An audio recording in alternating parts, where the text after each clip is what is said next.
to Mind Escape. Are you ready?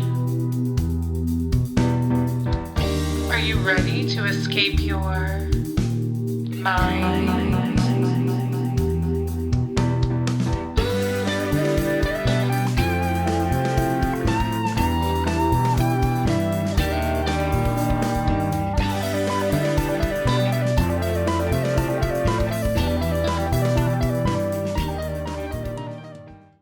Welcome to Mind Escape New Telos. 8 years ago, I started Mind Escape with my cousin Maurice. At the time, I was in the middle of a transformation, maybe even an existential crisis. My mother had just been diagnosed with an aggressive form of cancer. I was desperately searching for meaning, for answers about who we are and why we are here. That search led me back into spirituality and eventually into the world of ancient mysteries and esoteric knowledge. I felt strongly that somewhere in those traditions, somewhere in the fringes of human thought, there had to be wisdom, or at least clues to the questions I was asking. So I dove in. I read endlessly, and I started reaching out to authors, researchers, and thinkers to ask them directly about their work and their experiences. That journey connected me with incredible people, some of whom I now call friends, others I still exchange ideas with regularly. Many were brilliant, some had perspectives I had never even considered, and all of them helped shape the trajectory of Mind Escape. In those early years, I was trying to find the line of where reality meets magic, because I approached things with an open mind and an open heart. I sometimes fell victim to rhetoric and repeated ideas that, looking back, I wouldn't endorse now. But I also tried to call out inconsistencies and keep things fair, whether I was dealing with the academic world or the fringe communities. Case by case, I was trying to sort truth from illusion. About 5 years ago, that path led me deeper into philosophy, specifically epistemology, ontology, and teleology. I developed a habit of chasing origins. Where did an idea start and why? Through that process, I became more aware not only of other people's biases, but of my own. And that awareness changed everything. Many of the so-called mysteries I once thought were truly inexplicable turned out to be explainable, quantifiable, or simply products of human error, flawed memory, or in some cases, unfortunately, an outright grift. But some questions remain. Questions that resist easy answers. I'd call these the true mysteries. Who or what are we communicating with in deep psychedelic states? What are UFOs really? Did life emerge through abiogenesis, or was it through some sort of form of panspermia? Do we live inside a black hole, or are we in a multiverse? These questions belong more to metaphysics than magic, and that's the shift I've come to embrace. The truth is, the magic we're searching for isn't out there, it's within us. Mind creates matter, at least to a certain degree. We are the magic. That realization changed my purpose, my telos, if you will. Mind Escape New Telos reflects where I am now, skeptical but open, critical but imaginative, committed to clarity without losing wonder. To truly break through in thought, you have to shed belief. Belief clouds observation, and observation is the foundation of discovery. New Telos is about making that leap, letting go of dogma so we can see more clearly and think more freely. Philosophy is a way of life. There was a time when I leaned on spirituality and higher powers as a way to cope with suffering. It was intoxicating. It lifted the weight off of life for a while, but it ultimately left me in a cycle of why me and poor me because I wasn't actually doing anything about it. Philosophy changed that. When you understand your own mind and biases, and then apply epistemology, ontology, and teleology, you gain the tools to take ownership over your own mind, your life, and your decisions. I am not just talking about philosophy, I am living it. So what's next for Mind Escape? While I was on hiatus building my new series called Masters of Rhetoric, which you should definitely go check out on YouTube and all audio podcast platforms, I received emails, DMs, and even texts from longtime listeners who said they missed Mind Escape and hoped that I would continue it. Honestly, I plan to overhaul the whole thing and just make it unrecognizable to old Mindscape. But after reflection, I realized I don't need to erase the past. The new Telos era will keep some of the familiar elements while adding new ones. I will continue to do live episodes with guests. There will also be pre-recorded conversations for guests that are overseas or that are being recorded at odd hours. There will be more solo episodes on science updates, philosophy, and personal reflections. I will be implementing YouTube shorts and clips, which is something I've been doing with the Masters of Rhetoric channel. Again, please go check that out. The link is down below. There will also be a new segment, and maybe even more in the future, but currently, the new segment will be called Mike's Mind Melters, where I will ask 5 philosophical questions to my guest. I feel refreshed. I feel revitalized. I'm ready to start this new era of Mind Escape. Thank you to everyone who has supported the show from the beginning and those who are just joining the journey now. Please leave a comment or email me with any guest or topic suggestions. As for tonight, I will be recording this first episode of New Telos with Dennis Walker, aka Mycopreneur, where we will be discussing his satire comedy, psychedelic updates, and the fascinating world of functional and medicinal mushrooms. Please check out Dennis's podcast, Mycopreneur, and also anything he does. This dude is just constantly traveling the world and engaging with different people from all walks of life on mushrooms and psychedelics. So again, please check out his work. It's super fascinating. Thank you, and stay tuned for the show. All right, Dennis, thank you so much for coming back on. How are you doing? It's great to be here and welcome back, dude. I'm a fan of the show. Hello to everyone. And I missed that intro music, man. I remember you produced your own intro music. I was very impressed by the visuals and the music, but welcome back nonetheless. Thank you. Yeah, it'll be added in to the episode after. I'm going to put a little effort into it going forward. You know what I'm saying? But I appreciate it, and I appreciate you coming back on. And if you don't know who Dennis is, follow Mycopreneur. I have the links down below, and he does satire. He has, a whole community online of entrepreneurs, people associated with the psychedelic community, mushrooms, functional mushrooms, all that kind of stuff. So check it out. But yeah, man, what's going on with you? It's been a while since we caught up.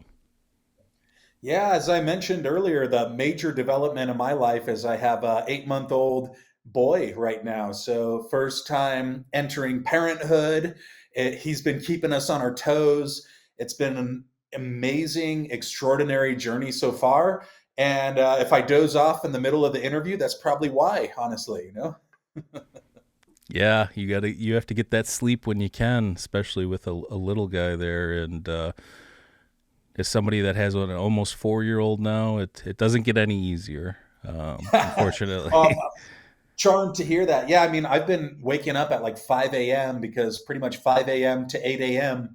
are my only uninterrupted hours until he goes to sleep. It's 8:30 and change where I am, and he's usually winding down at 8 p.m. But it's been awesome. It's something I've always wanted to do, and I guess there's no way to really prepare someone for it.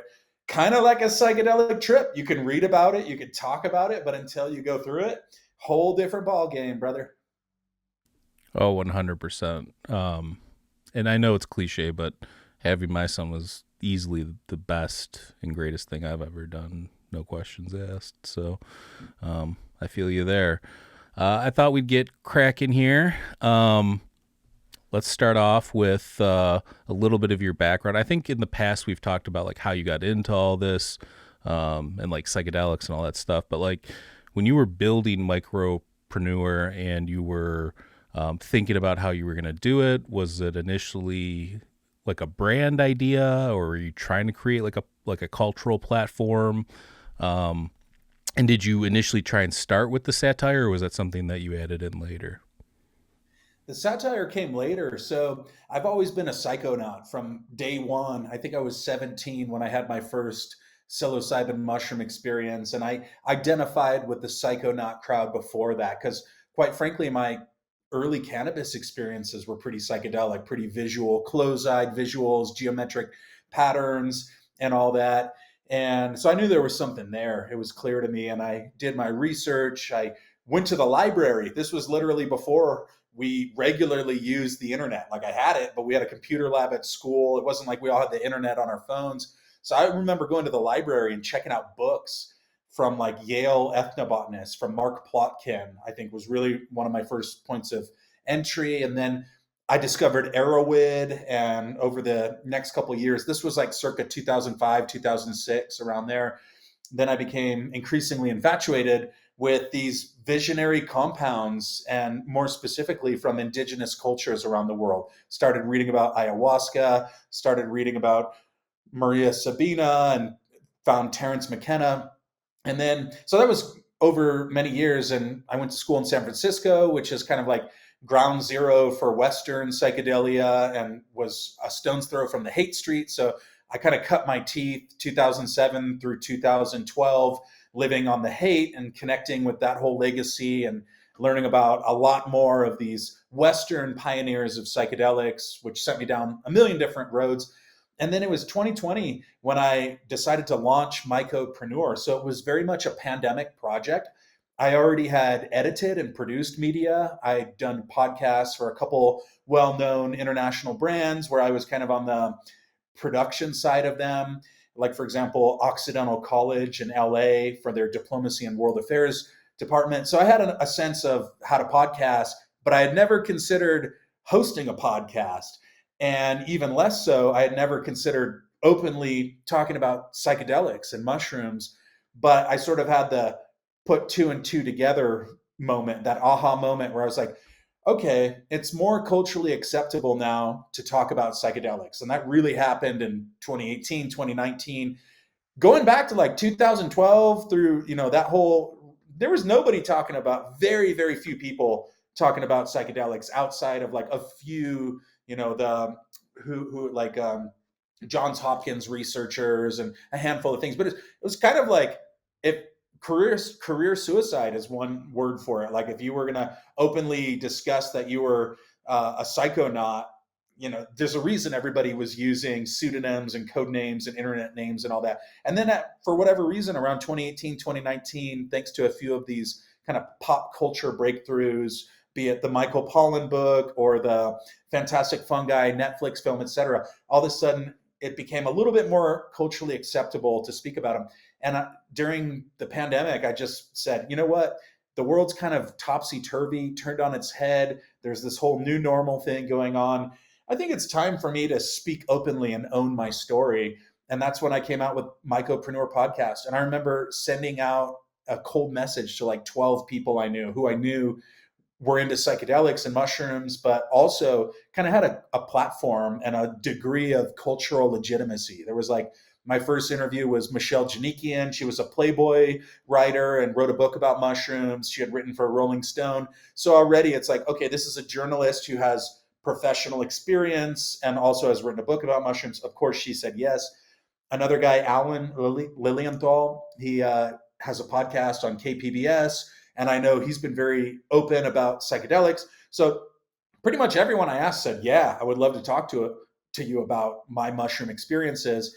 And then one thing leads to the next. And it's like, next thing you know, I got a veteran who's been on 2 tours of duty in Afghanistan. Shout out Colin Wells and Veterans Walk and Talk. And then I've got a therapist friend from college. And over time, it led to, I've got publicly traded CEOs now. I've got people from multi-million-dollar companies who want to come talk about their research. And that kind of gave rise to the Satire, because about a year in, so around 2021 or so, I realized mushrooms, psychedelics, etc., they have a very funny side to them, potentially. Like, how many times have people laughed and tripped or gone to a concert and just had the time of their lives? But to make them culturally acceptable, there has to be this sort of scientific rigor. And I think that's good, but not at the expense of losing this kind of funny, hilarious side of things. So I really leaned into that, and it's worked out over the last couple of years. So that's kind of in a nutshell how I got to where I'm at today.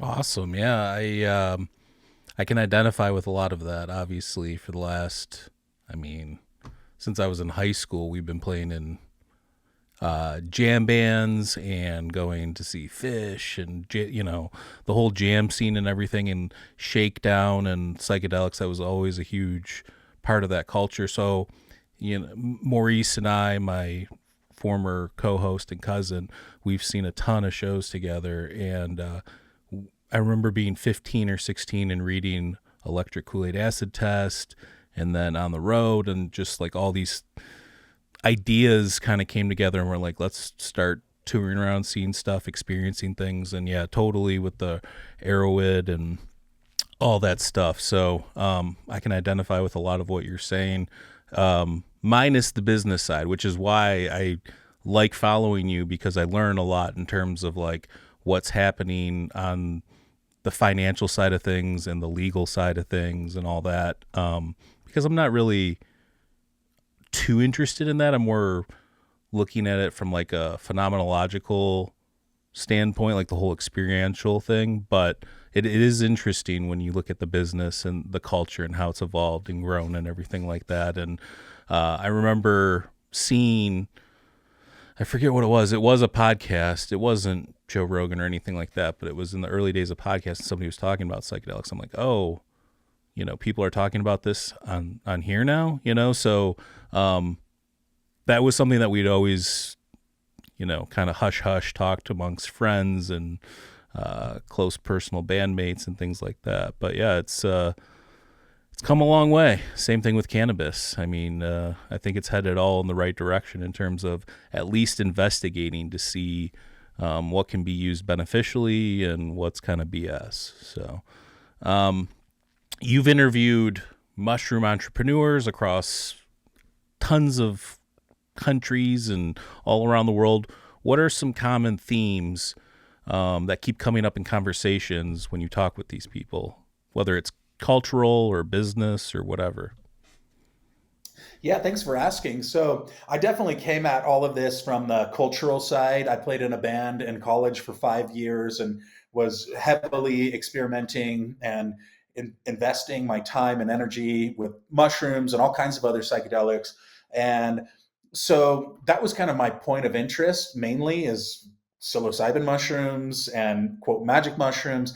And the whole like cultural side, scientific, financial side that's coming out of all that has sort of been a byproduct of my interest. And like I always say that I got into this by listening to OK Computer on a macrodose, the Radiohead album, super far out. And it sent me to these previously unimaginable dimensions, which were very intelligent, it felt like, and very ancient. Who knows? I mean, I'm preaching to the choir here, I bet.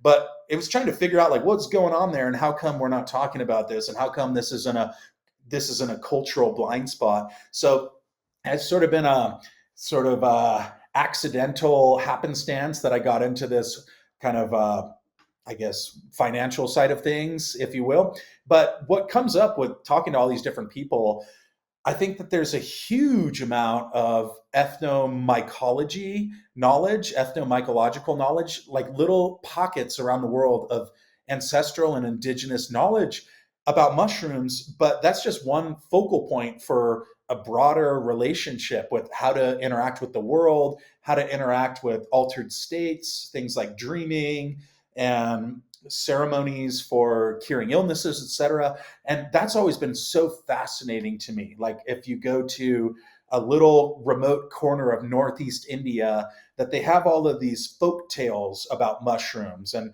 okay, when the thunder hits, then it produces the mushroom spirit comes, and then we give it to someone when they're sick. There's just so much that you can unpack there. And you hear these stories from all over the planet. Like there will be tribes in Norway and tribes in Uruguay or Paraguay that have the same mushroom with the same origin story.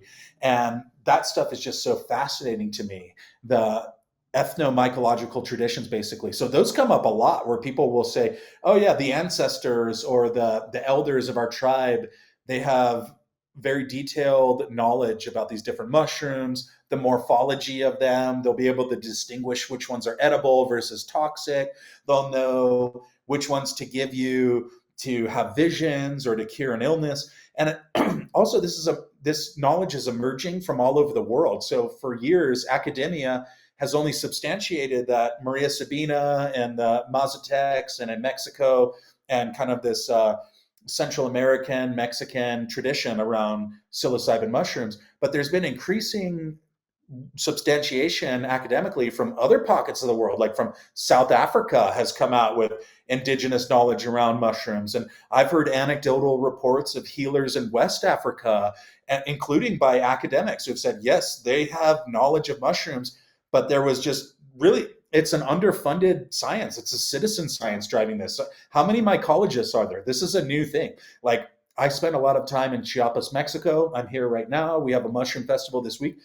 For years, there's literally like 1 or 2 mycologists in this entire state that encompasses millions of square miles and thousands of years of tradition. But it's like that all over the planet, Papua New Guinea, all over Africa. So I think it's really a case of just like nobody's really gone there looking. And if they have, then there's a lot of gatekeeping for obvious reasons, because historically, a lot of indigenous tribes, they know that if they share this knowledge, it's probably going to be taken from them. You know, many people were burned at the stake for witchcraft for these. So that's one theme that keeps coming up is people will say, oh yeah, we have knowledge around mushrooms in Borneo. We have knowledge around mushrooms in Africa, etc. In India, I got to go to the first mushroom festival in India. They just did a survey of the mushroom landscape there and kind of counted a bunch of species in this one area. There's like 40 plus psilocybe species in India, like across the subcontinent. And that's just based on a few surveys, and people are finding new ones all the time. So that's one that comes up. But I think more broadly than just like tripping on mushrooms, there's a lot of potential uses for like biomaterials, for kind of advanced technology, things like mycotexture. People are building houses out of mushrooms, tiny houses, using mycelium and hemp composite materials and structural insulated paneling. You've got just the biggest companies in the world investing in fungi tech, like NASA, IKEA, Dell, the US Department of Defense, Mercedes-Benz, Cadillac. The list goes on and on and on, because there's a lot you can do with this material, and we're just starting to scratch the surface of that. So there's off-planet applications like astromycology. Well, I was going to say, because mushrooms could survive the vacuum of space, right? Yeah, there was just an Australian company that grew mushrooms to feed a suborbital space crew that they had. And that's part of what NASA has invested in, is to do R&D about growing habitats, basically. Because let's say you want to put a base on the moon or on Mars or whatever, thinking long term, what are you going to like transport a bunch of heavy materials up there? Or you could potentially grow the habitats using some kind of byproduct, and that's what translates, I think, to a lot of different marginalized cultures embracing the potential of mushrooms too, is that you can grow habitats, food, medicine, etc., out of the byproducts of waste, out of agricultural byproducts. So I'm going to Uganda in November, super pumped about it. And I'm going to participate in the 3rd African Rising Mushroom Festival. And that's a whole community of people who have figured out how to grow mushrooms, oyster mushrooms, lion's mane. They're completely detached or separate from the whole like psychedelic microdosing movement. And I think that's something that I want to bring into this whole cultural phenomenon in the West. Like, people are so interested in tripping and psilocybin and microdosing, but like, to me, that's just sort of the gateway into the much broader potential of what you can actually do with mushrooms. And you really can cover the whole Maslow hierarchy of need. You can get food, medicine, shelter. There's people making clothes and materials. And so that's really where the whole kind of premise of Mycopreneur comes from. It's not about this like Silicon Valley startup ethos, and we're going to sell super exclusive, expensive meat to Erewhon. That's like one angle of it, but it's this See, much right broader. there, that was one of your skits, basically. Like, that whole thing, that evolution of thought you just threw out there is kind of how I see you come up with the stuff, because then you'll take that and turn that into a reality of like, that's how people are about it too in reality. And there you go. There's your satire. Oh, dude, I get so many like Chat GPT PR pitches for the podcast of like, our founder is a expert in psychedelics. They started microdosing in 2024, and now they're a keynote speaker. And I'm just like, You sent that to 2,000 They random did email mushrooms addresses. one Sorry, time bro. and became a shaman. You saw faces in the guacamole at the Super Bowl party. Um, no, totally. I'm all about that. Like I said, I mean, part of me is jealous too. I see you. I don't. I think you might travel more than anybody I've ever seen online. I mean, even like people that travel as their job. You travel a lot. So I grew up hosting exchange students. So I think that really kind of informed a sense of like the world was bigger than San Diego, where I grew up. And just over time, like I've kept in touch with a lot of people. I've been raised in a very international environment. I've worked. My first like real job out of college was in Saudi Arabia. And everybody who works in Saudi Arabia is there to make money and get the hell out of Saudi Arabia. So, I got to travel all over the Middle East and Sri Lanka and Asia and West Africa and or East Africa. So yeah, I mean, I think you just pick that up as time goes on, and then it's a expensive habit. Some people are into cocaine and fine wine, and I love to travel, but also those other two are great too. Nice. Actually, so we were just talking about like sacred uses and stuff. I just read, I don't know if you're familiar with Tom Lane, but he just wrote a new book Oh called yeah. Sacred Mushroom Sorcery of Ancient Mexico. I was in contact with him. I'm trying to get him on. I don't know if we'll end up linking up, but I did do like 5 episodes with him um, over the yeah, probably the span of like a year early on in Mind Escape's evolution. And he took us through a lot of like the metaphysics and the way that the ancient people and the Mazatec and Nawa and all those people interpret reality versus the Western idea of reality and how the universe works and things like that. So I actually recommend checking that out if anybody's interested in that kind of stuff. I just saw that he dropped that new book, and it's very interesting to me because I grew up in the south of San Diego, 5-10 minutes from the border. So I've been coming down to Mexico for since like 1990. I was born in '89, so very very young in my life. I would cross. My church I grew up in was very active on both sides of the border, and then as time went on, I just became increasingly interested in the other side of the border. And so I spent a good amount of the year down in Chiapas, and so everything Tom Lane was writing about, I've had some experience with some of the different traditional uses of mushrooms in the Mazatec culture, et cetera. And like I mentioned, this week we have a big mushroom festival that's exclusively focused on one mushroom called the Moni mushroom. It's a edible. It's the Lactiflus chiapanensis, it's called. And it's a very important mushroom to the Chiapanecan people in the capital of Tuxtla Gutierrez and surrounding regions. So like that's kind of I tapped into that network of people, and it's very interesting because it's ancestral knowledge, but with a homegrown crowd of scientists who can really understand like DNA barcoding, the morphology, and the taxonomy and the Latin names. So once I kind of linked up with that group, it just opened the door to a lot of cool opportunities because there are a lot of these pockets of these homegrown people who recognize the cultural heritage and the importance of mushrooms, not just in Mexico, but like I mentioned, in places like India, South Africa, Serbia. And it's wild, dude. You just like, if you try to Google some of this knowledge, it's just not there. It's a lot Oh, of dude, I look at like anecdotal. Alan Rockefeller's posts, and it's like Yep. he just picks something up and goes, "This is what it is." Like, how did you like? There's got to be. I mean, I don't even know how many species there are, but I mean, you watch his videos or like these things that he posts. He's like, how does he know that? And then he pulls out his like microscope and starts like analyzing these things. It's crazy. Well, they're finding new mushrooms all the time. Like Alan finds new mushrooms every time that we go out with the group Fungaria that I've been working with.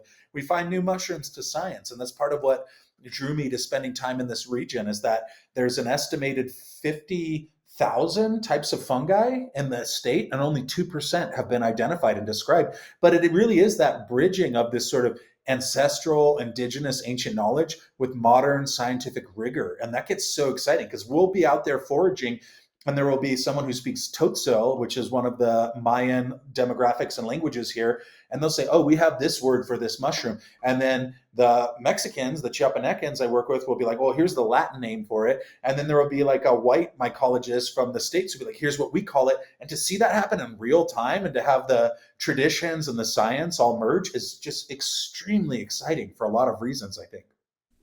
Oh yeah, that's awesome.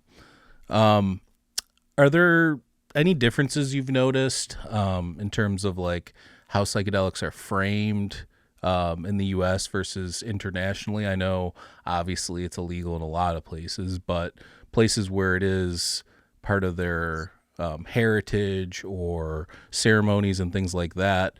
Um, how does it compare? And then how does it compare to, in the U.S. we don't really have, I mean, maybe Native American, obviously, but other than that, in terms of like Western culture, I mean, it kind of died with the Eleusinian mysteries a long time ago. So, Yeah, it's huge, honestly, because like a lot of parts of the world that I've been fortunate to travel to, and speaking from my experience in Mexico, is like the idea of psychedelics and traditional ethno-medicines are very different from each other. So I've heard Jonathan Ott talk about this personally. He's someone who was a inspiration to me and a lot of people, for anyone who's R.I.P. unfamiliar. Yeah, RIP. He just passed away in August, and I think, or July. He was 77, but he devoted his life to the study of entheogens, and he actually coined that term, right? He helped coin the term entheogen, God containing plant. And so in Mexico, there's a tradition of mushroom use, but psychedelic is a Western word. They're very disconnected. Psychedelic was coined, I think, by Humphrey Osmond in the 1950s, as most people probably know. So even like thinking about the psychedelic first wave in the West with like Tim Leary. Tim Leary had his first psychedelic experience in Cuernavaca, Mexico, and it was with psilocybin mushrooms in maybe 1955, somewhere around there. And they have a multi-millennia year tradition around that. So like the whole like hype of psychedelics and all that. And granted, there are a lot of really interesting lab-born psychedelics in the West, and I'm a proponent, or a student, if you will, of Shulgin. So I also see the value of like a lot of these other research chemicals, some would call them, and things like 2CB and MDMA and LSD. But those are very, very different than a lot of these traditions around psilocybin mushrooms, or like with the Taino people in the Caribbean region. Apparently, there's a rich history of DMT use of different snuffs. It's called Yopo, I believe, in parts of South America. But I've been following some of the work of Manny Torres. I believe his name's Manny Torres, and he studies the ancient use of DMT snuffs, and it's a Pan-Caribbean tradition. But I think you kind of hear these things all over the world. There's different sacraments, different people. So how that gets squared away, I think, with the whole idea of this psychedelic renaissance is very disconnected from a lot of the folk traditions. Of course, there's overlap with it, but like I was mentioning earlier about in Serbia, I was there last year, and apparently there's healers or visionaries in the hills and remote areas of Serbia who still employ psilocybin mushrooms. And there's a Psilocybe cervica. It's like, where does that tradition come from? So, and then, we can get into it, but the whole idea of like framing this in a very individualized, pathologized way, which is very much what this kind of psychedelic renaissance tries to do, is say like psilocybin and DMT for PTSD and depression. To me, that's just such a modern construct, and it's really pathologizing something a little bit more broad, and a lot more broad, honestly. But that's where we are. So that's where the satire comes in, is because I also get to have a foot in that world. I had no idea about this whole psychedelic industry. And then all of a sudden, I started getting invited to things, and I started getting invited. Like, there's been people who say, "Hey, we want you on the board of directors for this company." And I'm like, "You're probably not going to like what I have to say, but that's why I have a podcast. You guys go ahead and try Everyone's to raise." fired. um, I guess my question would be too, to follow up on that, is do you think, since like the U.S. is this big cultural melting pot, and we don't really have this like anchored history other than the Native Americans and the indigenous people that live in North America. Do you think that it comes off as cheesy because there isn't those roots and it's not taken from a historical standpoint? Like, does that make sense? Like, there's no planted roots of Western society within psychedelia. This is kind of like the closest we've been right now. But there's a cheesiness to it, if that makes sense. And I'm not trying to like disparage anybody, but it's just, do you get what I'm saying? Yeah, I get it in a big way. And what I say is that there's a fair amount of people trying to build a culture on top of an old culture. Like it's something that goes back many, many years, is the use of visionary plants and tools. But I've noticed this since getting inducted into this kind of psychedelic industry or conference circuit or whatever, where it's natural for the first part that people have an experience and then they want to be outspoken about it. I get that. Like, I mean, I started I started a podcast because I want to share about my experiences. But Whoa, bro, I've you noticed, are allowed to swear. great.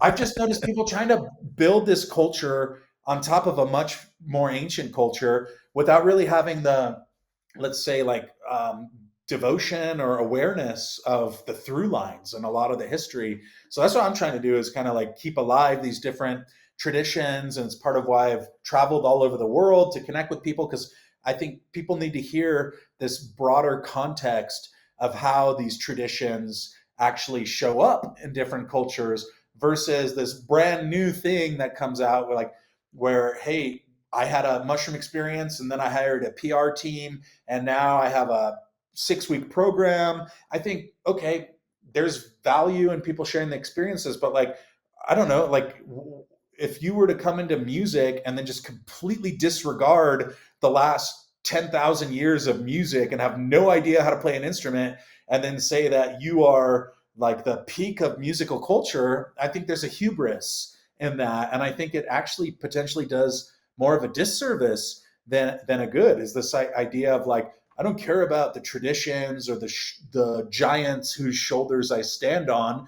All I know is that I microdosed and now, I pivoted in, I have some capital and we're going to launch this company. Like, first of all, put me on the board. I'll take some of your money. But second of all, like, I think that we really do need to pay homage and respect the different traditions. Doesn't mean that we have to just like borrow from them, because, for example, I've heard this analogy, which makes sense to me, is like in some indigenous cultures, like Nahuatl, I believe, there was like human sacrifice with mushrooms. And so like we can evolve from that. I don't think we need to bring that in the 21st century.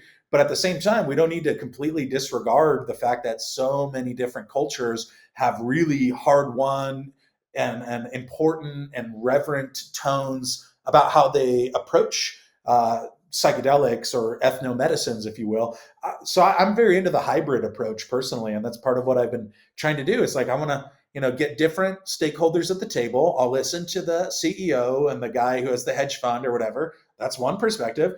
But is that perspective more important than the 7th generation shaman or taita who's been working with these for many generations? Like, I think there has to be some form of hybridization, or else you just have this endless culture war. It's sort of where I'm at. Yeah, no, thanks for your take on that.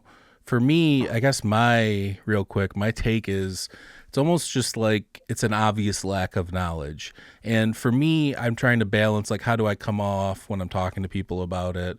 Not like a know-it-all or like a stuffy about it, but at the same time, it's like there should be a reverence. There should be, if you want to do, like you said, create a course or a podcast or whatever, like you have to be passionate about investigating the origins and the knowledge and everything. And I think it comes off pretty obvious to people that do put in the work and do know about these things when somebody doesn't, and not necessarily grifting per se, but like you said, it's just new and it's exciting and maybe they're not really thinking clearly long term about it, kind of a thing. So I guess that's where I'm at with it. My thing is I've checked my own biases on these things, and it's just, as long as you get there, for me, it's like, I don't, how long does it take or what, as long as you get there, as long as you're trying. If you're not, then what conversation are we even having on this topic? Right. So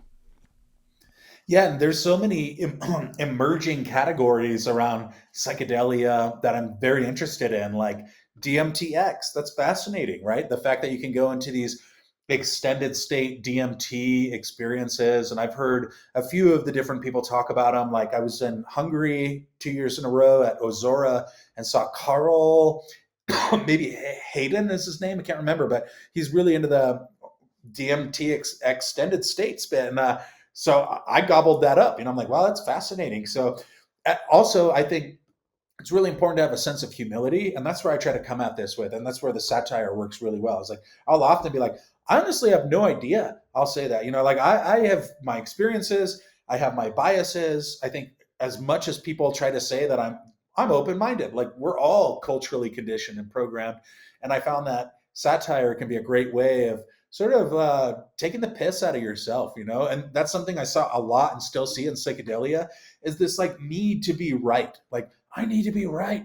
I'm right. But it's like, what if there's a multiplicity of right answers? Like, how do you square with that? What if you find out something on your next trip that just tells you were wrong about everything else?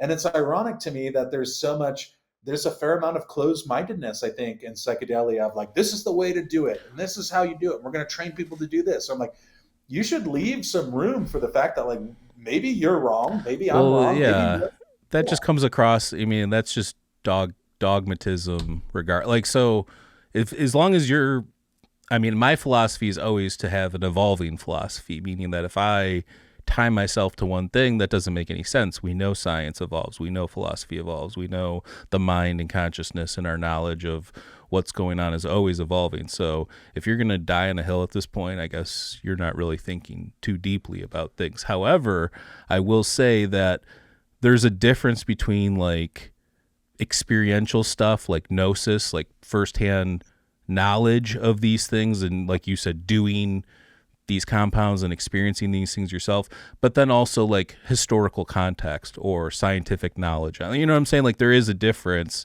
there where I would agree with you that each person's different. Let's keep some humility in terms of, experiences and what people are experiencing. However, we know what this compound is and what it does to the human mind, and we know, where it grows. We know what people have used it over, however, roughly. We'll always learn more, but you get what I'm saying. Yeah, and I'm pretty interested in a lot of these lab chemicals. Like I have some, I think it's called ALD52. That's a analog of LSD, and it's fascinating. And I used to be a little bit more on the side of like natural versus synthetic, but I've kind of come around that bend. Like I think DMT is a fascinating chemical. Some of it's naturally extracted. I'm not a neuropsychopharmacologist here, but having tried different things, like it's a broader conversation now too. I mean, it's ever broadening about all of these emergent molecules, and like I've been gifted some 3-MMC and things like that. And some of these are becoming very popular. Like 2CB has become very Dude, popular I'm to the so point old school. The 2CB is the only one I recognize that you just said. So there's quite a few other ones, I'm and sure so I'm there not. are. Yeah, and like I said, I am open-minded. I'm interested, but have to kind of pick my battles, if you will, because yeah, like LSD is awesome, but I can't be doing like 12-hour, 15-hour plus trips all the time. So I'm sure somebody out there Yeah, can dude, though. you're a pops now. You don't have time for that. One day when the chicken's flown the coop, that's the time to. Fortunately, I get to travel, like I Oh, mentioned, that's in true. different I places, forgot. so Yeah, that helps. But like yeah. for example, I was like never interested in ketamine, and I always have to preface this by saying like do your own homework and be careful and know that. And I know myself, so like I haven't really done much ketamine, but I hit a K-hole last year, and I was gifted some ketamine in Europe. It's really popular over in like England and Germany and places like that. And it was awesome, so I get it. But also it's nice to be like, oh man, that was awesome. I should take a year off from doing it, because it's really easy to get sucked into the other side of that. I've seen it happen too often. And at the end of the day, like I'm just stoked on the life I have. So, there's always a new thing, people wanting to mail me, check out this product. Everybody has the best product. Have you ever noticed that? Oh, this is 99.7% pure MDMA. It's pharmaceutical grade. It's like, that's what the last guy said too. But, I usually find a good source and stick with it when I can. Nice. Yeah, I mean, I'm out of the game in that, trying all this sorts of different stuff. There's just too much going on in my life right now. However, there's always the future, and old Silly will always be there. You can always rely on old Silly.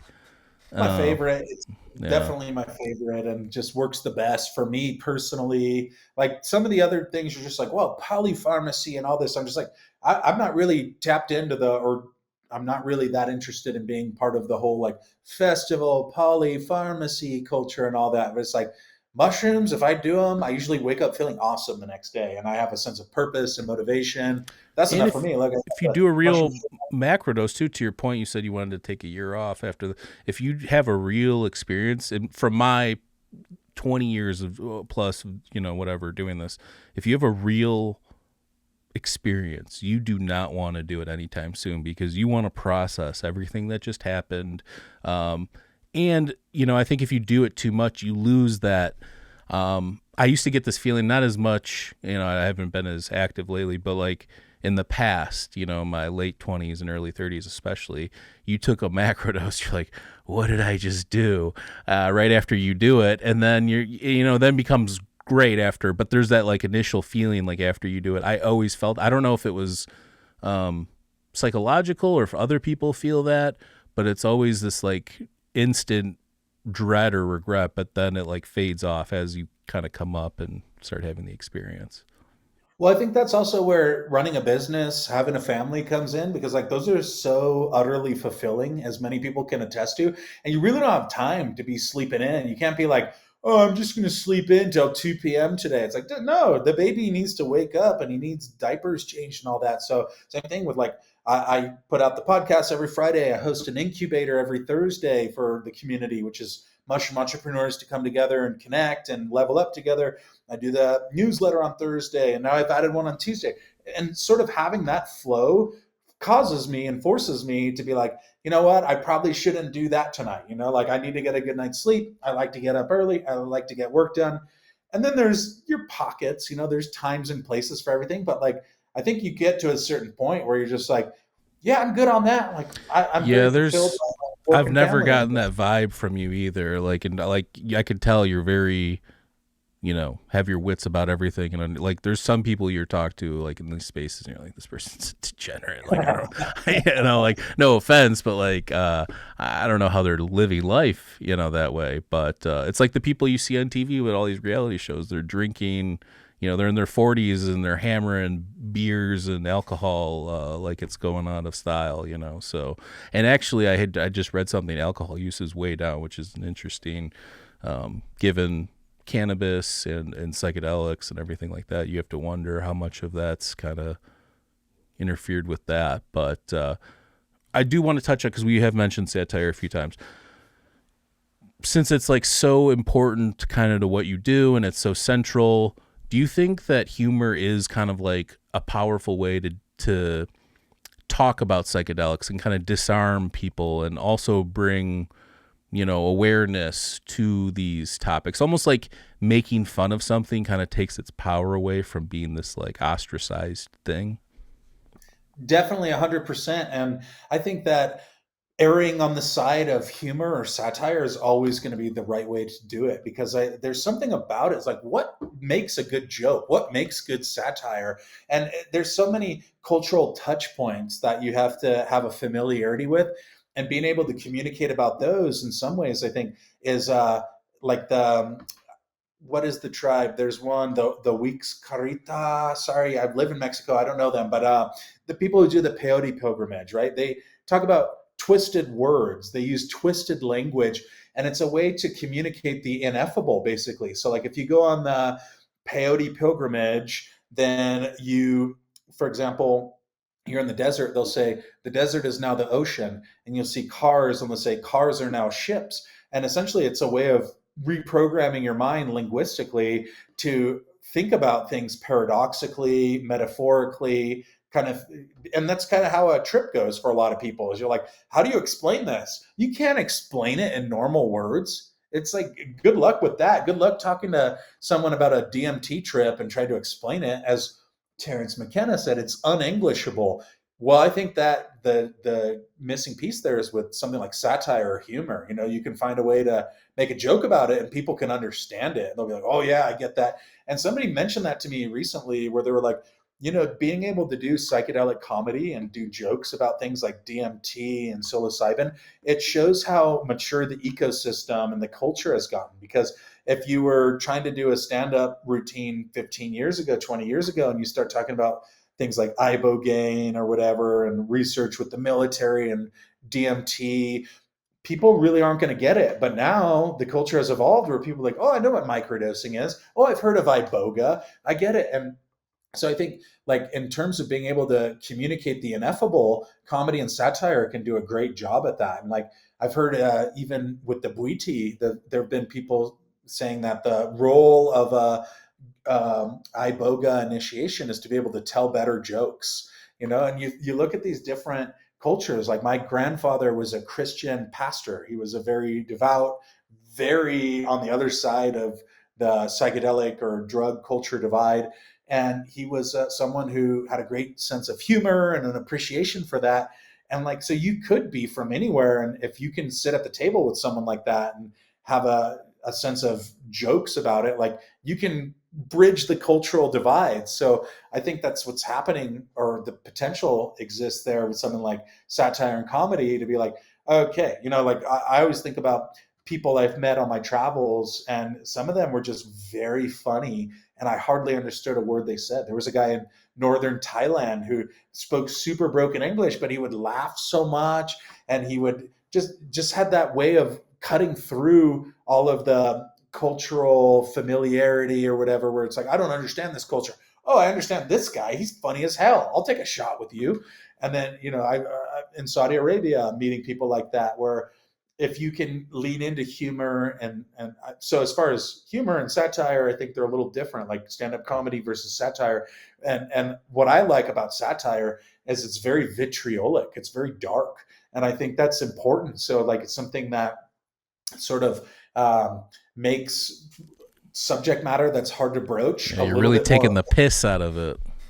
You got to, man. I look at someone like Anthony Bourdain, like, he's a satirist to me. You know, like, you read Anthony's prose and his writing, it's like, oh, he's scathing. Like, he's simultaneously at the peak of the restaurant industry and food culture, and also just like so critical and taking the piss out of it and all this, of the celebrityification of food, etc. And I think about like Hunter S. Thompson, you know, like, he's a satirist, right? Someone who you're like, if they're singular, they're able to bring this lens to the experience that makes you relatable, but they're also being incredibly critical of it. And I think there's a fair amount. Also, we live in a hyper-polarized society and time. So there's something about like, when you're not actually pissed off at this person, it's like South Park style or whatever. There's a lot of value there. And I like that. And I've had to navigate that and be like, oh man, how do I approach this scenario? And especially as you kind of get more recognition, there's a lot of times where like, man, I want to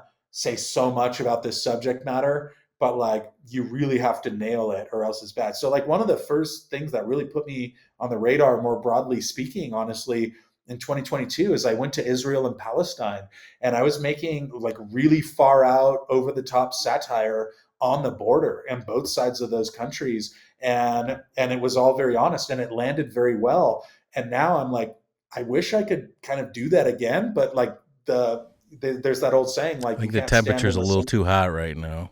Well, you can't stand in the same river twice. You know, it's either a different river or Heraclitus. Yeah, you'll get Heraclitean.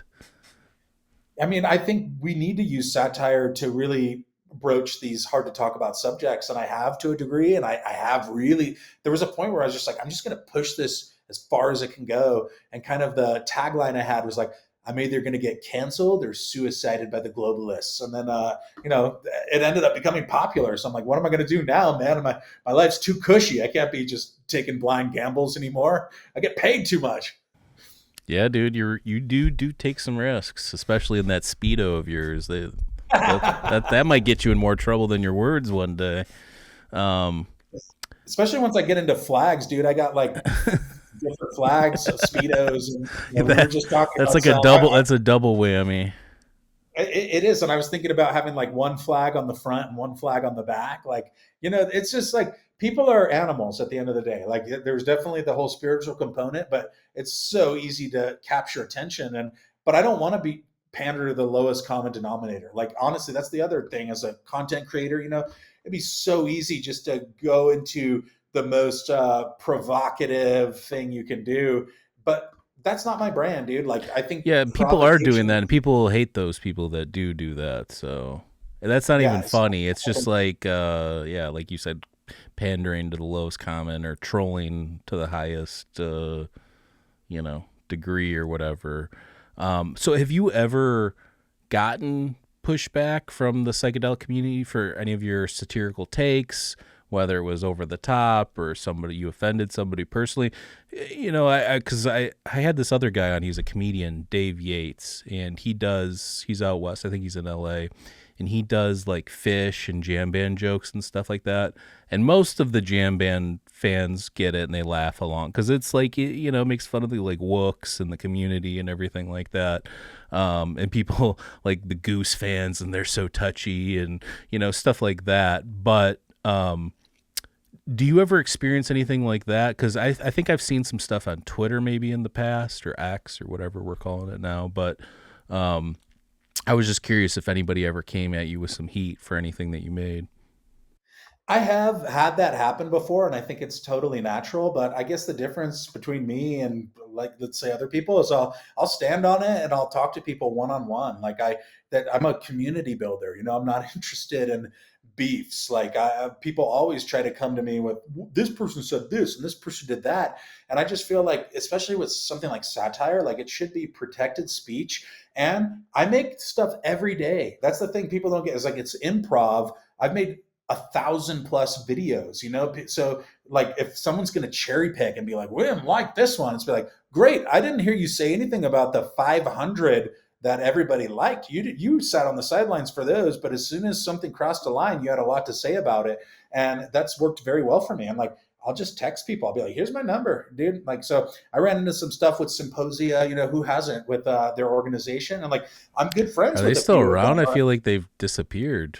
Yeah, I mean, I'm not going to comment on it too broadly, but I will say that I'll stand on it whenever, because at the end of the day, it's your intent and what you're doing. And if we're going to start like picking out microaggressions over something or interpretations, it's like, great. Like, I host a incubator every Thursday. I've been doing it for over a year at this point, and we've built a community in the thousands.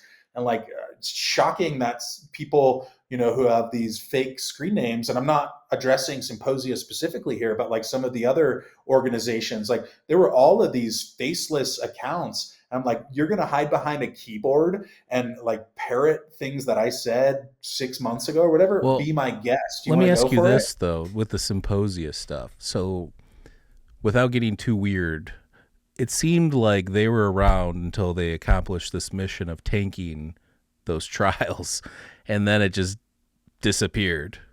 I mean, what do you think, or do you not want to There's a speak lot to on? be there's a lot to be said for all of that. But like I mentioned, like someone like Nashe, she's probably the focal point, a big voice there. And like, I know her personally, and I've spent time with her in at least 3 countries. And I will communicate directly with anybody. If somebody has a criticism, like, bring it publicly, and then be ready to stand on it. And then also, I'll text you and we'll figure this out, dude. Because I think, people have these high gloss sense of exactly who they are and where they stand and all that. And it's like, great. Well, why don't we talk about this one on one diplomatically? And I think that's what's been lost with a lot of the public sphere, is diplomacy. And I've always said, like, great, like, why don't we just talk about this one on one, whoever it is, and then we handle it and we move on. And sometimes, am I perfect? No. Sometimes, dude, I had so much going on. Like I said, I just had a kid. I'm running my own business, dude. I don't have a cushy academic salary. I don't have a funder. I run all my deals one on one with people like yourself and people like.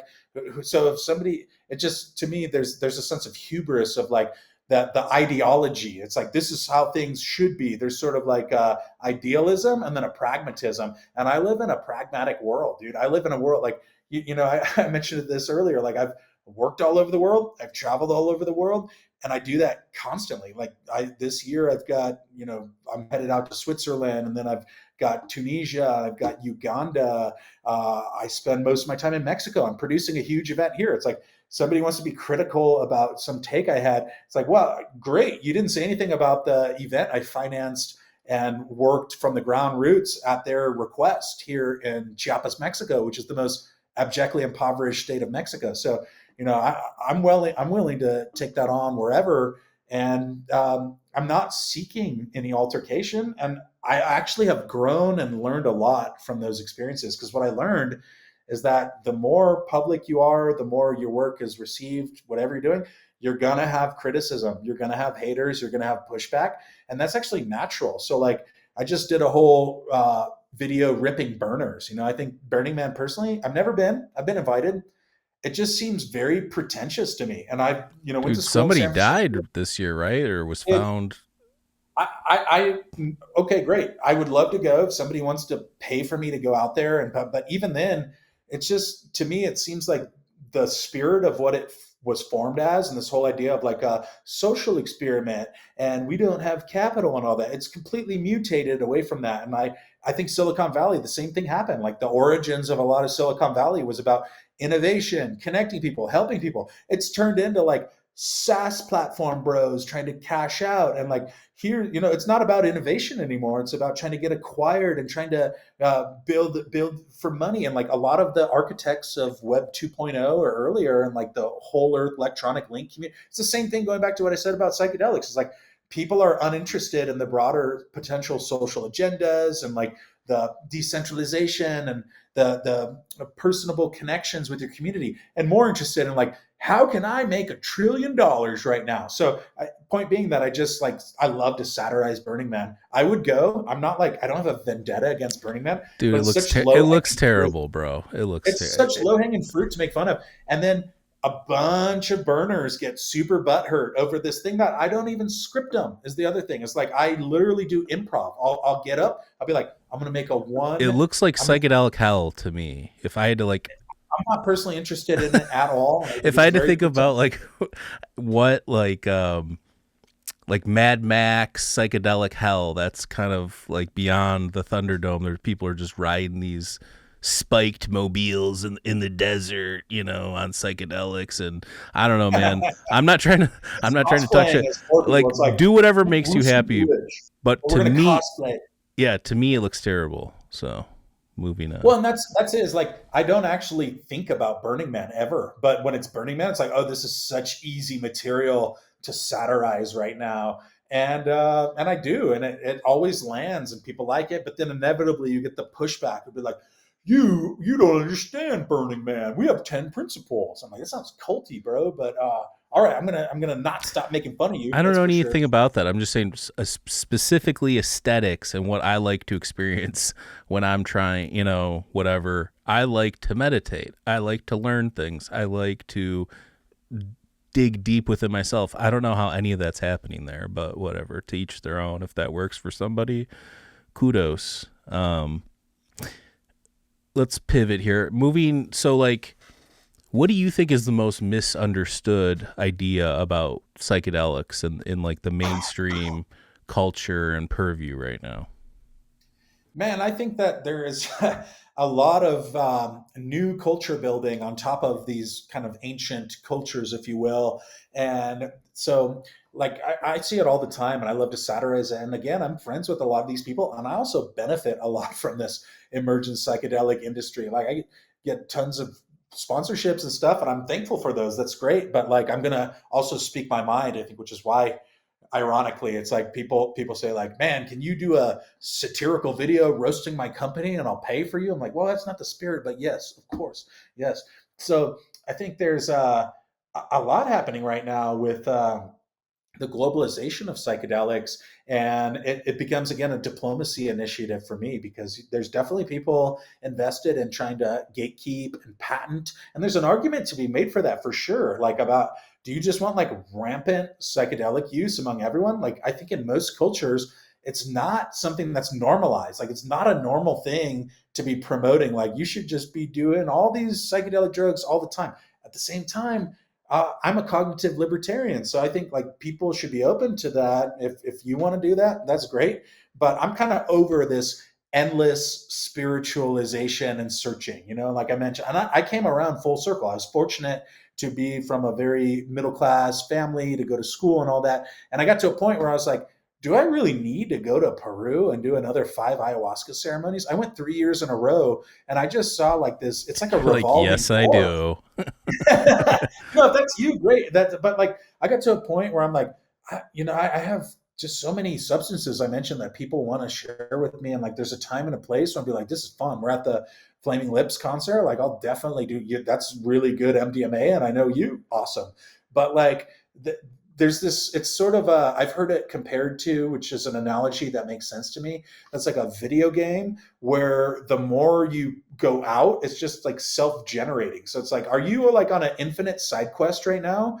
Or are you like accomplishing what you set out to do? And if you're enjoying Yeah, your what is life, that? Is that great. No Man's Land, or what's that called? There Well, is a you know what video I mean? game, Like, but there is a video game where it's like supposedly like infinite, where you can like there's infinite worlds you can discover or I whatever. literally think, I mean, there was he called himself a shaman. He probably wasn't a shaman, but maybe he was. But a guy in South America that I had been to the retreat center he owned back in like 2010, and this was prior to any knowledge I had whatsoever about like that there was potentially a dark side to some of this stuff. And I just saw this individual in his circle get just like progressively more unhinged.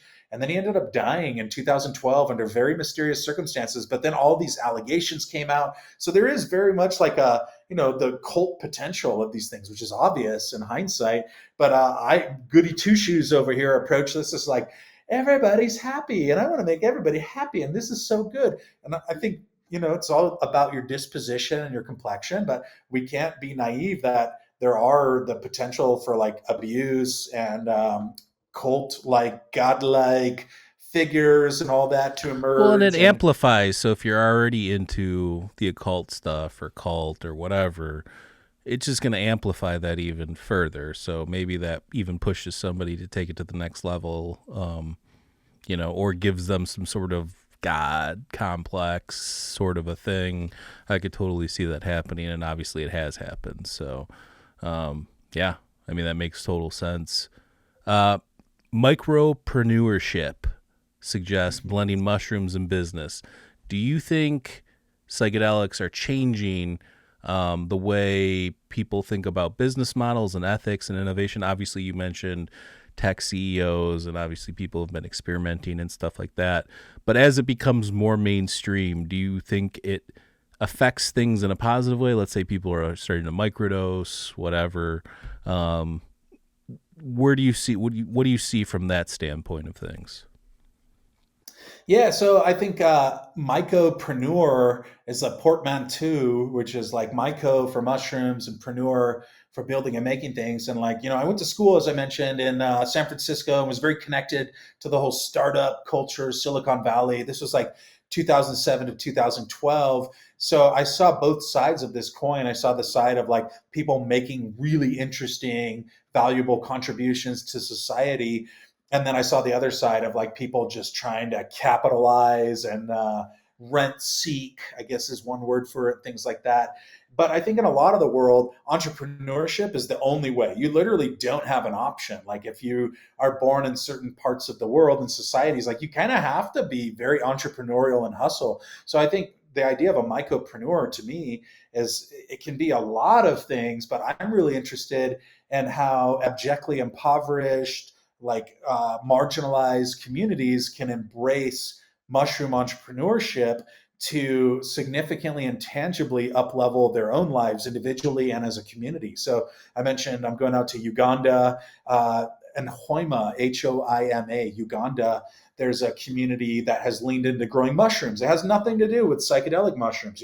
There are hundreds, I think thousands of medicinal and edible mushrooms above and beyond psychedelics. So if you learn how to grow oyster mushrooms, all of a sudden you have an affordable, clean, and bankable source of protein that you can share. It's almost like manna, and they're been some speculations that like manna in the Bible, manna, actually is the desert truffle, because there's a lot of both the Kalahari truffle in sub-Saharan Africa, and then also there's a Terfeziachi in North Africa, and it goes all across the Arabian Peninsula, and I believe even over in the kind of Levant area, that there are these truffles that Yeah. people can, yeah, they just grow and you eat them, and the rains come, and all of a sudden you're in the middle of the desert and you have a viable food source.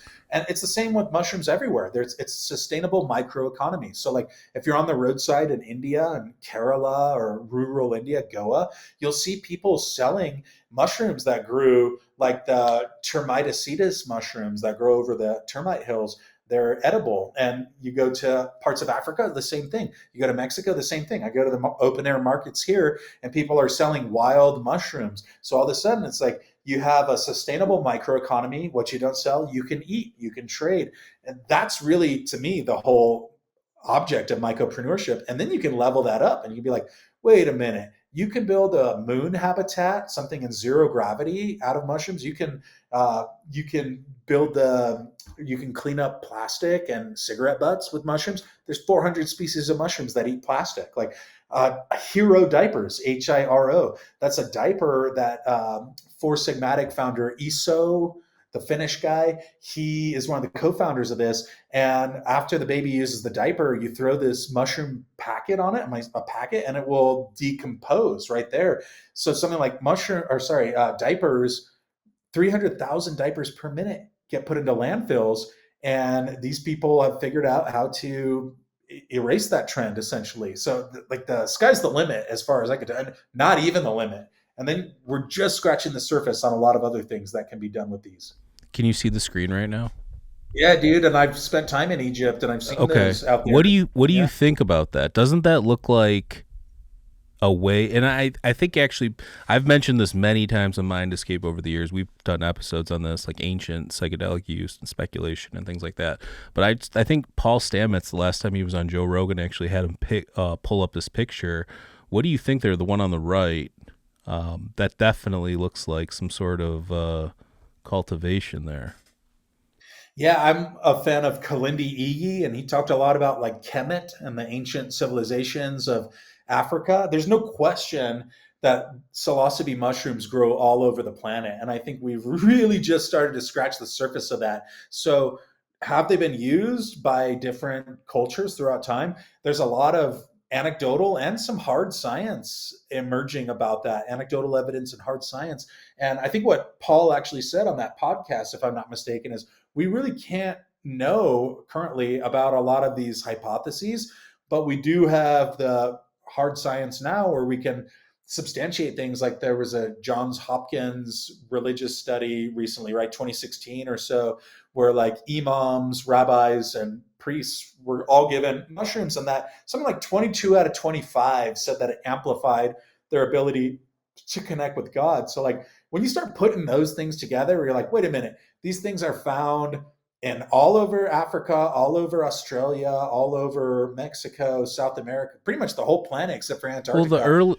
the earliest in kind of in that region would be the Algerian Tasil um, glyphs. That's where you get that mushroom bee looking shaman guy that Terrence McKenna used. Where you know what I'm saying? I think I might have an image of Yeah, that. yeah, I know the exact figure, Yeah, and yeah. I actually will be adjacent to Algeria, so I might try to go. I don't even know if you can go to see this figure, but like I mentioned, I'll be in Tunisia in December, and I've already looked at be like, how hard would it be to go see this thing? I think it'd be really cool. Yeah, there's also a cave in Spain called Selva Pascuala. I've pulled it up many times before too, and there's clearly an image of a cave painting of a bull, and then what's known as Psilocybe hispanica down below. So, I mean, it's like you said, it's been used all over the world, thousands and thousands of years. I think the Algerian one's like 9,000 years old, and I think the Spanish one's like 6,000 years old or something like that. And so to me, it's ridiculous to think about like we're going to ignore all of that. We're not going to focus on those things, and we're just going to do patented microdoses from 4-ACO-DMT. It's like, okay, that has its place for sure. I definitely, I know people who like research chemicals more than mushrooms. They think they're more predictable or controllable, but it's like, I'm personally really interested in these ancient through lines to Lord knows what they actually are. But in my life, they've been pretty beneficial, honestly, over the last 20 years or so. Here's real quick, just so people have reference. This is the other one I was talking about in Spain. You see the bowl up there in the left-hand corner and the psilocybe down there in the right corner. Well, and since you're bringing up the images, I got to shout out Colin Clark, who's an ethnomycologist in South Africa, and he's been on the podcast Mycopreneur, and he's contributed a few new species, quote unquote, to science. They're old to indigenous, but new to science. But he has analyzed over 300 cave paintings across South Africa and Lesotho, who and has been able to, just like the one you showed, they're very clearly mushrooms. Like it's people dancing around mushrooms. It's like the bee figure in the cave, and that's his hypothesis. But not just that they have the cave paintings, but that there are these different diviners and healers who have shared in South Africa that they have knowledge about this, and that now is when they want to share it with people. And like this is a well documented, academically substantiated, for whatever it's worth, emerging science. Because for years people would be like, "Oh, there's no record of use." It's like, yeah, well, who's really asking? You know, like you went down to the Mazatecs and look what happened there. Like Maria Sabina had her home burned down, and there, was an influx of foreigners, and then it wasn't even her consent that she shared to share that whole story, and it was all done under false pretenses for Gordon Wasson to share that story with Life magazine. So I do think there's a fair amount of gatekeeping for probably pretty good reasons, because people don't want they don't want to be have their cultures ripped off, and they don't want to be subjected to unnecessary harassment and random people coming in. And this is something actually I've seen come up with some of the ethnographic research around mushrooms, is like Juliana Furci, who I'm a big fan of. She runs Fungi Foundation in Chile. She goes all over the world and documents indigenous knowledge around mushrooms. And she shared that in some of the cultures, people don't want that knowledge outside of their tight-knit community, because they say, we're not comfortable with, next thing you know, we're going to be treated like these museum specimens, and then the government's going to come in, and then they're going to do this, that, and the other. So like it is that time. And I always trace that back to, that's where diplomacy comes in. And I grew up in the kind of citizen diplomat community, hosting exchange students all over the world. I found mushrooms. Then I found all over the world, they have traditions with mushrooms and psychedelics. So I'm like, wow, I don't have to be like a rocket scientist explaining the academic and physiological aspects of these things. Like I can just make sure that these different people feel comfortable and valued, and that I can contribute something here and connect some people. Mushrooms So grow everywhere. I mean, like they literally grow everywhere. So like to think that most cultures haven't dabbled in what's around them for food sources, and maybe stumbled upon it or whatever, is kind of naive. There's like Gordon Wasson actually did research all over the world, and he's primarily known for kind of blowing the cover off Maria Sabina and the Mazatecs and all that. But like what I find interesting is he has writings where he went to Borneo and Papua New Guinea, and he talks about mushroom traditions in Borneo, but there's not a lot of elaboration on that. And I've been to Borneo. I've not been to Papua New Guinea, but it's high on my list. But there are native psilocybe species that grow there. Of course, there's some tradition. Maybe not every single tribe has one, but if you look at the thousands or tens of thousands of ethnographic and indigenous groups around the world, like people have figured this out, as you say. Like they know literally every plant, every animal, every fruit. How do they not know the mushrooms? It's pretty obvious to me. But whether or not they want to share that knowledge is a different story. I mean, there is kind of a balance though too. I think that apophenia and bias and things like that kind of come into play. Pareidolia, when you're looking at these things, is while I think that there's something with these older ones, there's this like push for like Christian and sacred mushroom and the cross and Amanita muscaria. I personally have read that book. I've looked into all that stuff. I know Joe Rogan repeats it like all the time. I don't think that those are mushrooms and those Christian reliefs. They look like trees that were, and I think that is it Tom Hatsis or somebody's written about that kind of stuff too, and actually doing the research into it. So I think that while there is roots in a lot of these ancient traditions and cave art and things like that, I think that people are trying to now fit it into other places where it's maybe not really there. So I don't know if that makes sense. It makes a lot of sense, and I don't really have a strong opinion on all that. I've not even read the John Allen or the Allegro book about sacred mushroom and the cross. Like, I grew up very Christian. I think there's certainly some potential that there were different plants used throughout history, but like, that's not where I like hang my hat up. I think if more evidence or compelling stories emerges, great. But again, I just Well, it feel all like, hinges too. I like not to cut you off, sorry, but it all kind of yeah, yeah, hinges on this idea that like there's some lost Amanita that does something special that it doesn't do anymore. Almost like this idea that Jesus was a special person and nobody else has lived that same way since. You get what I'm saying? It's like it's all dependent on something that has happened, but it will never happen again for us to experience it, kind of a thing. You know what I'm saying? Like I've tried Amanita. It definitely does something, but not nearly what psilocybe does, in my opinion. I don't know if you have any thoughts on that. yeah, that's a really interesting one. And for me, I've just kind of embraced Amanita over the last year, and part of it was a sponsor. Shout out Minnesota Nice Ethnobotanicals, and they have a bunch of Amanita, and they're like, "We want you to try this. Let us know what you think."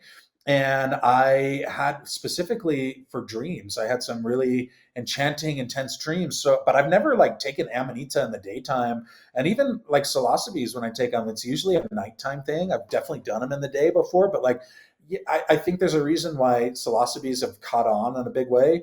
I do think that there's some value, of course, with Amanita and that people should learn about them and check them out. But I've become wary of anything where you try to like promise the moon to people. I think that, okay, you should learn about these, have an experience. And as many probably spiritual people or traditions will tell you, there's lots of ways to get to this point. I haven't personally found something that can really get you to like a macrodose of psilocybe yet. And to be fair, I haven't even taken a macrodose of Amanita. I've heard people talk about taking like 20 grams. That's pretty crazy to me. And like maybe there's that in my future. I don't know. I've taken up to like 2.5 grams or so. And again, for Yeah. sleep. I And think I have awesome.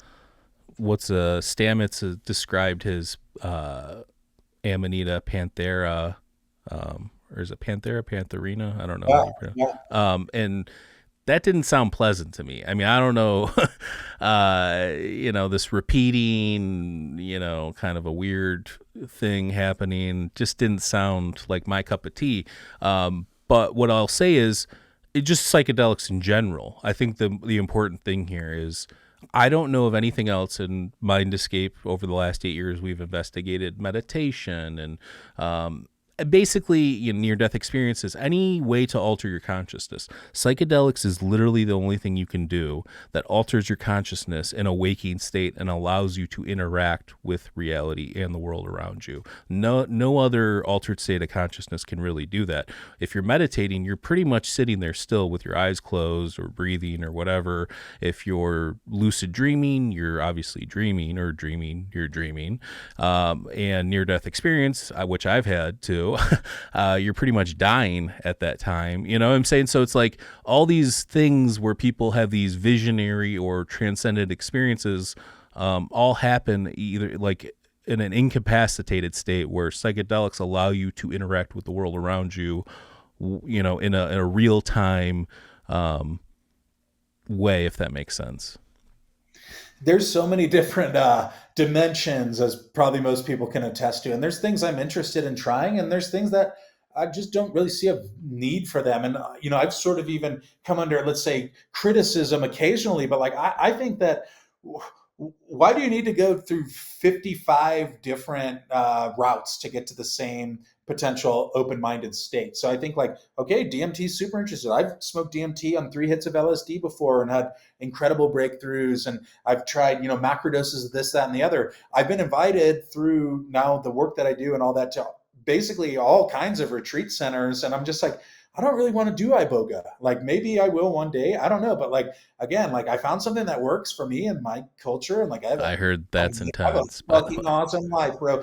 Same thing with 5-MeO DMT. It's like, I don't really feel called to like go smoke the toad. Like maybe I'm sure it's amazing and it's great. But like, again, I love the things that I do and I'm happy with them. And I've tried a lot of things and I'll probably try some more later. But like, you got to make sense in your own world and your own life. And I feel like that's the conundrum a lot of spiritual seekers find themselves in, is that they shop the spiritual supermarket. It's like, I'm going to be a Buddhist and then I'm going to get into Tantra and then I'm going to get really into 5-MeO DMT. Oh, well, and I hear this all the time, bro. I go, I work with these different companies where I end up at parties and shit, and I'm in LA and they're like, here's a whole lineup of sprays and we've got the MDMA, but we personally like to do the MDMA with the iboga, and then we feel that after that the 5-MeO comes in. I'm just like, I don't know about any of that, bro. Like, good. And again, I'm a cognitive libertarian. I will die on that hill, I guess, if I had to. Where you do you, bro. But like, what if just like, you know, taking some mushrooms gets you there, and that's cool. And maybe you don't need to do it anymore. I still like doing psychedelics, but I often will be like, I'll take like 6 months or a year off or whatever, literally, and be like, I got my thing going on. I think people get really infatuated with the honeymoon phase of stuff. And I think you could live your whole life going from one honeymoon to the next. You can be like, oh man, like I've connected with the spirit of the iboga. It's like, yeah, but I bet you if I see you in 2 years, you're going to be really into like MDMA or something. And that's cool if that's you. But like, just be honest with yourself. No, Be, and I think you have a great approach. Like your outlook on it's amazing. And to be honest with you, I've been that. So pre me having OCD, which kind of came on in my early 20s, like severe OCD, like clinical, not like, oh, I clean too much or whatever people like to throw out there, like actual real OCD. Pre OCD was what you just said, like once in a while, macro dose, amazing time, or go to a show or whatever and having a transcendent experience and then not have to want to do it for a while. Post OCD, there's been times where literally that's the only thing that would break me out of like a psychotic funk or like some sort of crazy psychological thing, like this mind loop that won't stop, so again, I think that speaks to the power of being able to escape your day-to-day consciousness via these compounds. And I think that if you have reverence for them, whether, you're trying to use them medicinally or you're trying to just have a good time and chill or whatever, as long as you respect the compound, I think that's the most important part, right? Like you don't have to think that God's inside this thing or whatever, but I think you do have to respect the fact that this is a powerful, transformative compound, and you interacting with it will take you somewhere. And I think that you have to own that in your life story and all that, and that there's this sense of like, again, you could really get lost in the endless seeking. And I think a lot of people do. And I'm speaking as someone who thought for a while, like, maybe I should get an apprenticeship as an ayahuasca shaman. Like I was invited to invest in opening a center in like 2012. And I'd been working in Saudi Arabia, and there's people I had met drinking ayahuasca in Peru. And they're like, we're going to open a center and we want you to be one of the co-founders. And I had the pitch deck and I had like the money and everything. I was like, this is going to be my life, man. I'm going to open an ayahuasca center. And then I pretty quickly realized I was like, I should probably sit on this idea for a while. I probably don't need to be going down there. And they're like, here, you're missing out, man. We just did a bunch of blow last night. It's great, but the center's going good. And I'm like, all right, cool. Those, again, not your typical ayahuasqueros there. Yeah. But you know what? Like we're all figuring it out. So I think that empathy is really important. Like, and that's again bringing it back to the satire. Like satire, you can create this fantasy mock world where it's sort of like the rules are intentionally bent and people are intentionally cartoonishly distorted. And then you can, and I think that you can create that and then send it off on its way, and you can create another world tomorrow. You don't have to be stuck in it, and you can hopefully learn something from it. Because man, yeah, I have seen like one of the first characters I did that became popular was this Don Chad. And Chad is like the idea of the Chad in the cannabis industry, but it's like the same character who discovers ayahuasca, and then he gets a big ayahuasca tattoo, and then he wears it. And I have like a hat from Nepal, a robe from Japan, a belt from Tanzania, and it's sort of to like I've make seen fun of. the robe. You do like the So speedo, the that's like a speedo with the OG. robe. I've got like a whole robe collection, dude. I got them from like China, Japan, and the Orient, all over the world. And but like I would run into these characters, and I probably had them in me to some degree, where it's like, oh, I figured this out, and now I'm gonna move down to Peru, and I'm gonna change my name, and so that's like one of the characters I have too, is like an amethyst jaguar, which apparently was like a real name. Somebody, they named themselves Amethyst, and then they took on Jaguar, but it's like Amethyst Jaguar runs a retreat in Costa Rica, and he's an expert on ayahuasca, but he's actually from Michigan, and his family makes fudge on Mackinac Island. And like he thinks that by changing his name and having this cool story around him, that it gives him power. But it's like, what if Todd, his name's Todd Baker from Michigan, what if he's also a cool, important dude? And we don't have to dress up and have, the jaguar claws and the tattoo and all that. Like, I think Westerners, myself included, really have gone through this growing pain of like, we kind of rejected our culture. We found out these cool ancient stories, and then we wanted to play dress up, and we want to shop the spiritual supermarket. It's like, oh wait, there's like an ancient Indian secret in the Amazon, and I'm going to go down there and I'm going to figure it out. But it's like, I went down to the Amazon, like I mentioned, 3 times. I've been to Peru 5 times, and I was in the Amazon. I did like 21 ayahuasca ceremonies spread out over 3 years. And like, I would meet these shaman or indigenous people in Shipibo who were wearing Nikes, listening to Michael Jackson, and they wanted to come to LA. And I was like, isn't that funny? Like, all the people from LA are trying to go down and like go deep into the ayahuasca trance. And the shaman's like, bro, why don't you stay here? I'll go stay at your house in Silver Lake.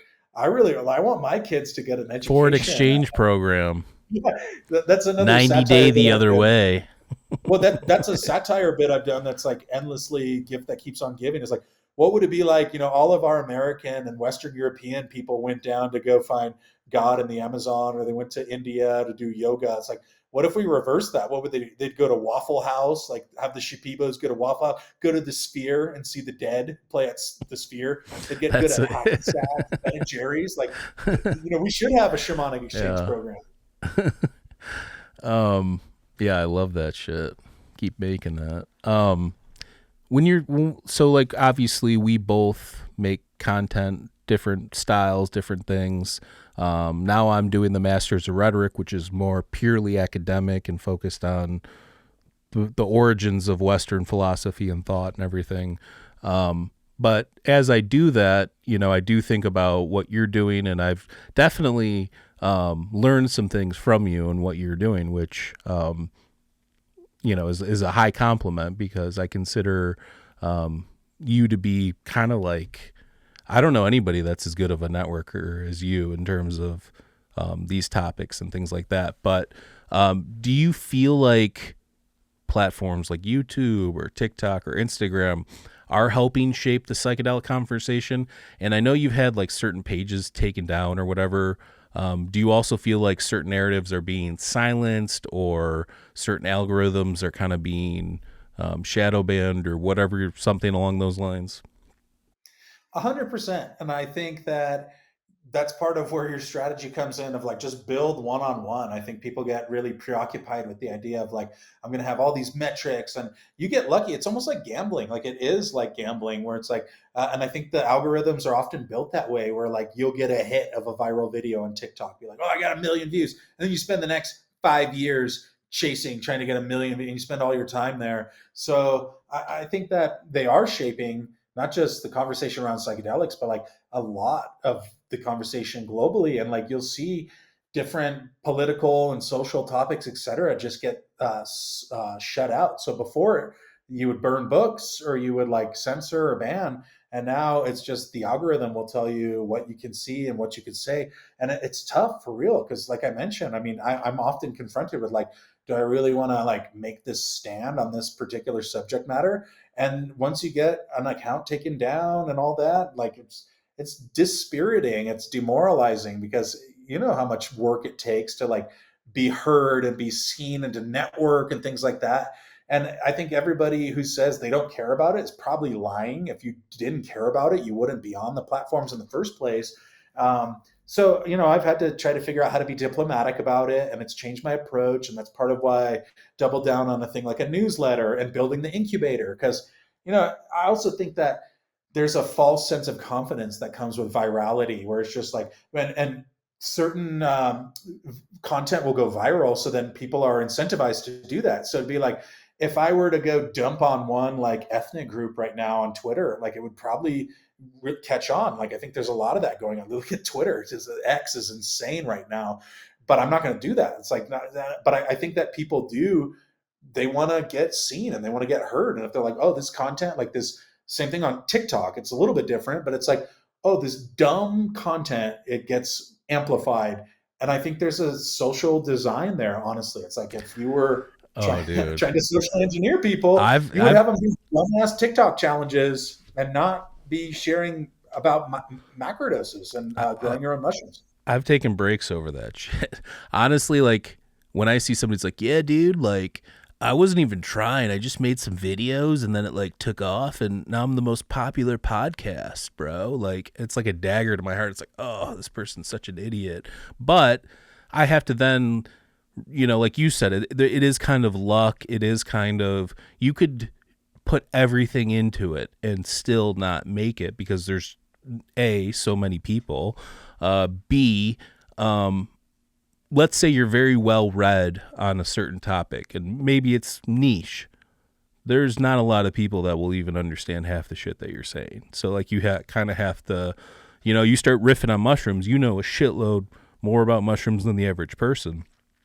While I would find that interesting, I could see where a lot of people would be like, what is he talking about, kind of a thing. And unfortunately, we live in a society, as you pointed out, that like low-bearing fruit or easy takes or fast food knowledge is kind of where it's at right now, unfortunately.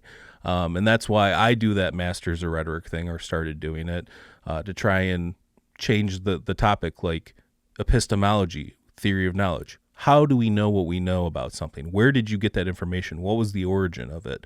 Teleology, what is our purpose? What is the purpose? And ontology, what does it mean to be or to be a person? You know, those kinds of things. So I think that it's important to recognize that no matter how hard you put into something, sometimes there will always just be people that get selected or resonate more or whatever the case may be. And it's unfortunate, but you know, it's a lonely path, that path of knowledge. Well, dude, I think a couple of things there is one is that the whole idea of like virality and like quick friends and fast success, like where has that ever been true? You know, like certainly some people can have a 10-year overnight sensation. You hear about that in the music industry where they're like, this person took off. It's like, yeah, but they've been doing shows for 10 years that no one was out. So it's not like, you know, Kenny Loggins personally, one-on-one told me luck smells like sweat. And I've always taken that. It's like, oh, that makes sense, you know? But again, people get really swindled by this sense of like fast growth hacking. There's always something going on there. It's like, there's so many people, truthfully, like in psychedelics and other industries that are paying for followers, paying for likes, paying for AI development. It's like, okay, but we see you, bro. We see you. And so from the approach I want to take is just like slow, steady, long game, building one-on-one, like these conversations. You know, we did this thing tonight. I'll talk to you again in another year or two or whenever. And just keep building. We're gonna have gray beards by the time we finally hit the algorithm, dude. It's like if it looks too good to be or true. I should say me. You've entered at different points. I've yet to launch off. I make that clear to people though, that like I got really in, as many people did, to psychedelics, but at a young age, and it was very niche. Like it wasn't a big community, as most people can attest to. And so at least that I was connected to. And then I studied media. So it's like the whole, to me, the idea that like I have a successful media property around psychedelics, like I started this in like 2007, you know what I mean? And then people will hit me up and they'll be like, I just got into this. I started a podcast in 2024 and I haven't made any money. And I'm just like, bro, just chill out, man. Just take some time. Like, don't, every with social media makes you keep up with the Joneses. It's like, oh, I need to be, Well, and you have to faster. think too, like if you started a podcast, I mean, I've been doing Mind Escape for over 8 years. When I started, I mean, there was definitely a few 100,000, but there definitely wasn't a million. And I remember when it hit a million, and then now way over, and everybody has a podcast, which is totally cool. I'm not like one of these people. It's like, oh, so many podcasts out there these days. Like I'm not like that at all. I think that I like listening to a lot of different podcasts. So when I see something cool that's like new and righteous, I'll check it out for sure. But I do think that you can get lost like anybody else. Like anybody can make music now if you have a MacBook and an interface, you know what I'm saying, or a MIDI controller. So there's like a lot of things now that you kind of have access to that anybody can do that. So it's not, I don't want to say competitive, but that's kind of what it is, because you're competing for people to see you. Let's be honest about what all this is, and we might have the integrity of like, we're not doing it just for that. And I'm not saying that that's the case, but at the end of the day, you do want people to see your philosophies or your work or your thoughts or what you have to offer on a certain topic. I mean, that's just what it is. I'm a firm believer, and if you build it, they will come. And that there's the whole like equal and opposite reaction or whatever, where if you put something out, you're going to get something back. I think that's the laws of the universe. But when you feel entitled to things, like I have tons of episodes I've done that I get like 200 downloads, and like, but I'm not willing to go on the other side and be like, I want to pay for this and that and the other, and I'm going to have a million metrics. It's like, to me, I do a lot of what I'm doing because it's one-on-one network building. And then that's literally no matter what you do, if it's in psychedelics, if it's you're owning a restaurant, if it's you're an athlete, like it's that network, man, that over time. And like people don't want to be a node that's just part of your network that you don't care about. Like people want to feel like their names, about their families. And I always hear that too about like different successful people. Like there was a politician whose name's escaping me at the moment, but he's someone everybody would have heard of.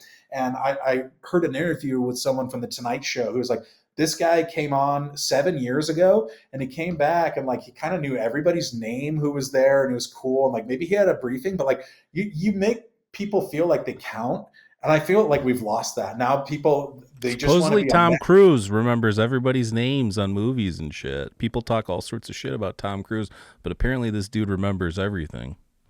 And I think that's a special skill, and it just shows that like you actually care about people. So that's kind of where I've stacked my chips. And it's also I see a lot of like elitism for sure. There's elitism in business world and in psychedelics. And it's like I lived in Malibu for a while, and that's like peak of the creme de la creme of the row. And I've been to these garden parties where it's like nobody. I remember one specific example, like I'm an includer, I'll see people in a group or whatever, be like, I'll go talk to them or whatever. And I was at this super nice garden party in Point Doom, it's like tons of billionaires and business people there and all that. And this woman was by herself. And I just like, I'm gonna go talk to her. And I went and talked. And then people overheard us talking. They're like, she's like, oh, I live in Carbon Beach, which is like billionaires row. And then everybody took an interest in her. And that's to me like what a lot of these things are. It'd be like they didn't actually care about this person. They That cared story about who you. encapsulates what I think about California in general. Yeah. Unfortunately, and I'm not saying that to like talk shit but like when people from like the Midwest or somewhere more down to earth, usually when we think about like LA or California, I know there's real people there. Obviously, people like you and other people I've met, definitely, and I have friends that have moved out there, but there is definitely like a social climbing aspect to the culture there Oh, in big time. general. In general. Yeah, and I think just that's how I've always tried to approach things is like I was at South by Southwest. I've got to do it a few years, which is super fun. But like again, I've never even like heard of half of these things until I, over many years got invited to do them. And there was a woman who was speaking there the first year I was there, and I saw her walk up to the janitor and like talk to the janitor, and literally like all of these people had just walked by and not paid attention to this person, and it just moved me so deeply that that's like the main thing I remember from that whole South by Southwest is that this person went and talked to the janitor and like made them feel seen when everybody else was just like walking by on their phone, throwing trash in. And but that's how I try to like approach everything is to be like, you don't need to social climb. Like, and honestly, like that usually works out in your favor, where you're like, oh man, I got this cool opportunity. It's like, I heard a saying that I like a lot, and Edward Crow, shout out. He's one of my colleagues and friends, great artist and music industry professional. And first time he came on the podcast, he's a big mushroom guy. He shared this saying with me. It's like, sweep the parking lot until you own the building. And I really think that's an important way, like with whatever you're doing. There's so many people who think that they deserve to be the CEO or they deserve to be the rock star or whatever. But it's like, bro, you got to go sweep that parking lot. You got to like wake up and take care of your people and all that. You don't put the cart before the horse. Like, you do your thing, you focus on, and again, like I said, like, I know with my family, my circle of friends and all that, like, that's hard won and over time. And that's something that's like, regardless of if I'm successful or not, there's going to be hangers on, bro. I see it all the time. You see the people kissing your ass and wanting something from you.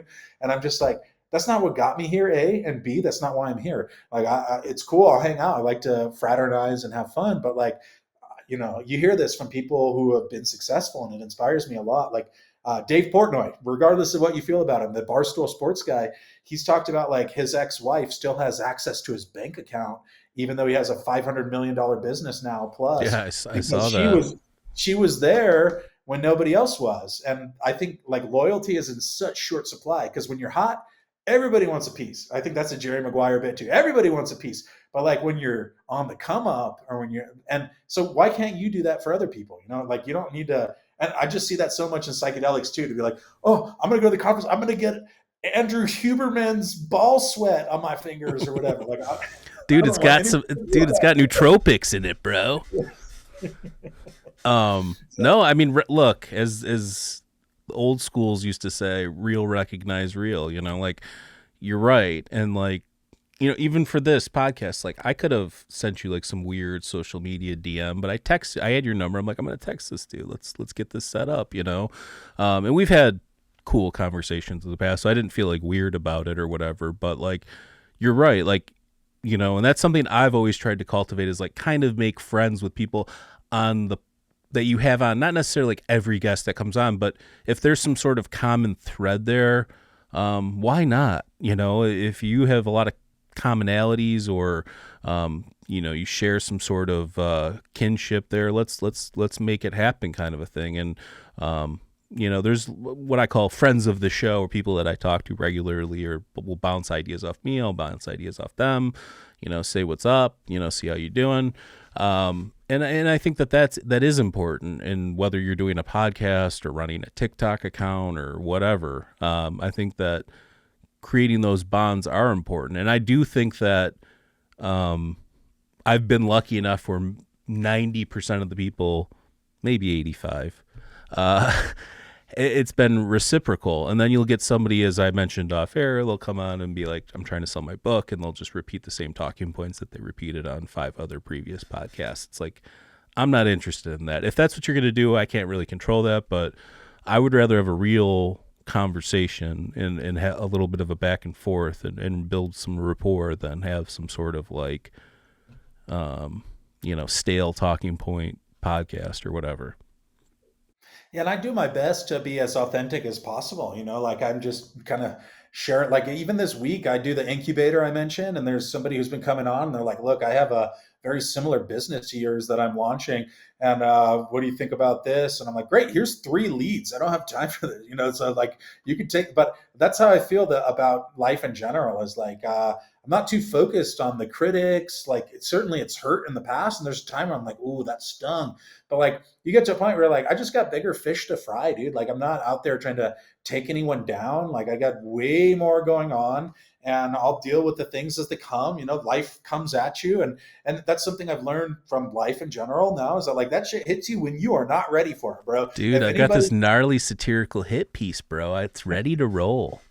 I'm ready. I've been kind of like disheartened that nobody's taken like a public swipe in a hit piece in a major publication for me yet. Hopefully one day Well, you're authentic and you're a likable dude. I mean, it would take a real piece of shit to do that, in my opinion, because it would take somebody that doesn't even know what they're doing to do that, which is, I guess, what a lot of hit pieces are, right? It's surface, gossip or whatever, that they have to sell clicks or whatever.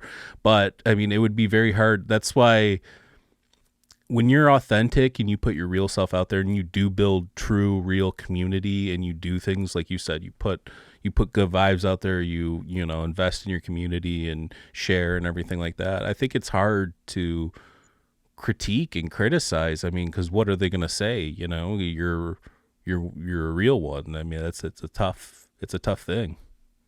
It's a long road, I think, is important. And like, I wake up just super grateful to be on the road. I think I love like anecdotes and stories. And there's a great Jerry Seinfeld story. And that's someone, actually, I've never really even like watched his stuff. Like, of course, I'm aware of Jerry Seinfeld, but it's a story I heard about him that I really like, where he was already super successful with Seinfeld, doing stand-up comedy all over the world. And he was backstage in New York, and there was a comic going up. He's like, Jerry, he's like, man, I've been doing comedy for 12 years and I haven't made it yet. And I need to know, like, how do I make it? Like, when do I give up? And then Jerry goes, you missed the whole point. You're doing comedy tonight. You made it.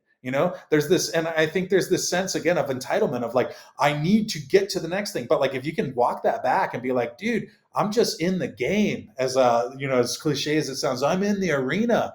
That's where you got to be, bro. Like this sense of the external motivation of like the award or the money or the fame. That's what validated me. I think you missed the whole boat. And most people are looking for that. It's like, no. The whole point is like, you get to do this, you get to learn from your craft, and you get to do it again tomorrow. And again, just bring it back to that Kenny Loggins bit. It's like, luck smells like sweat, dude. Like you're, 10 years, 20 years, whatever it is. And maybe you never get that like Joe Rogan level fame. That's an anomaly for sure. Or that Huberman ball sweat. Yeah, dude. And shout out. I would love to go on, their podcast. I don't think they'll ever invite me because I don't have a canned political talking point, so it would be cool to do it. I'm on board with it. I mean, I've seen some pretty big grifters on both, so I wouldn't rule it out if you really are interested. So you're the second person to do this. This is a new segment, and here we go. Are you ready?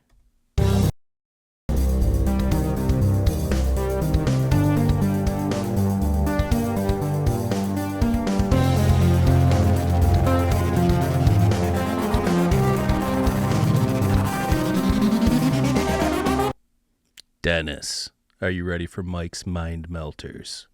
Melt me, bro. All right. And just so everybody knows, I initially had it at 4 questions. I've changed it. It's 5. Pretty, out there philosophical questions, except for the last one, which will hopefully brighten up at the end. But here we go. Number 1. What is something you believe in that you know is probably wrong or illogical, but you are just not being honest with yourself? Something that I believe in that is wrong or illogical. I believe in the benevolence and the goodness of the human spirit and race. And that's being challenged every day right now. And I fundamentally have always believed that people are good and that humanity has a moral center. And I hope that's true because it's looking pretty hairy these days in a lot of different ways. Okay. Number 2. Do you think there is an objective purpose for humanity? And if so, what? So I had a vision once that said that humanity is the medium between like biology and technology. So maybe there's something to one of these visions I had with ayahuasca years ago, which was Michelin Man, like Homer Simpson looking white Michelin Man being poked by Bender from Futurama and kind of like prodded. And so I think, what is our objective as a species? Maybe it's to usher in our own extinction, honestly. Bender's unbelievable. Number 3, do you think humans are special or separate from the rest of nature? If your answer is yes, please give me your best example or explanation of why humans are special. I think that we have a form that is really important, but are we separate from nature? I don't think so. I don't think we're particularly special. I think there's a lot of overlap between something like a mushroom and a person. And I think that we are not that separate at the end of the day from the rest of nature. I like that answer. Number 4, what do you think happens when we die? Wow. So my Christian programming and growing up would tell me that there's a heaven, and also my life experience would tell me that maybe that's a way of framing and oversimplifying something that's ineffable that we can't understand. And I would like to think that maybe we never die. I think that I've often thought this, like, what if I am in the hereafter right now? How would that change things? Because how would we even know? So, and there's been lots of experiences in my life and other people's lives that they've shared with me that defy logic. So I like to suspend my disbelief a little bit. And what happens when we die? I don't really have a clear frame of that, but I also want to introduce the possibility of, like, what if we don't, and what if we already have, and who would be the one to tell us that we have? To piggyback on that, this is the last question. This is more of like speculation or a hopeful speculation. What do you hope happens when we die? Like, we talked about what do you think happens, but what do you hope happens when we die? I hope that my life and the people that I've touched can live on and echo into eternity. And I really appreciate the here and now. And again, I don't spend too much time thinking about that. I did have, and I have had some ego death. Seems cheap to call it that because it's such a widely used term, but like points where I would like feel like I had died for sure. And then just being able to come back here, my real sense of purpose, and the last one I had was that my son is here now, and that it's really just my job to be of service to him and to other people. So there's a woman here where I live that I used to buy vegetables from, and she's like 90 years old. She's a very old, small woman. And she said to me randomly one day, I came and like bought 2 potatoes from her. And she's like, just so you know, one day you'll come and I won't be here, but I will be in the trees and in the birds song, and you will be able to connect with me, and you'll ask where I am and I will be there. And I was like, wow, that was the coolest potato purchase I've ever made right now. And I think there's some value to that too, as well. To recognize yourself as like, I'm here to serve, I'm here to enjoy and to connect with you. And when I'm gone, hopefully that's what lives on, is that memory of me being of service and being upbeat and happy, and wherever I am, there I am as well. Amazing. Thank you so much, Dennis, for answering the questions.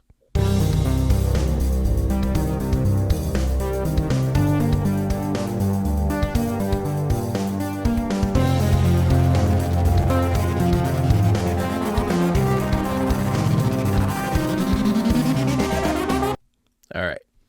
To wrap it up here, I want to ask you one last question, and then we can talk about anything else or not, and we can just wrap it up. But what is next for Mycopreneur and for what you think is psychedelic culture in general, and what shifts do you see coming in the next 5 years or so? So big one I'm working on right now, so Mycopreneur will always, as far as I can tell, be going on and is in a pocket right now. So every Thursday we do the incubator. Anyone's welcome to join. Just drop in for 10 minutes if you want. And that's all through the newsletter. I put the link in there. So I'll keep covering that because there's so much happening in the mushroom entrepreneurial space globally. I've got stories from like Sub-Saharan Africa and China and Chile all this week. Every week I have them. So that'll keep going. But the big kind of next project is Global Psychedelic Week, which I've been looped into. I'm a co-founder of it. It was an invitation last year that came, and it's to connect all these pockets and siloed off communities all over the world. There's people I mentioned in Serbia, South Africa, Australia, Russia, you name it. There's a psychedelic community there, and they're all pretty much operating underground or independently. So we're really working to connect people who are open to that. And that's November 3rd through 9th.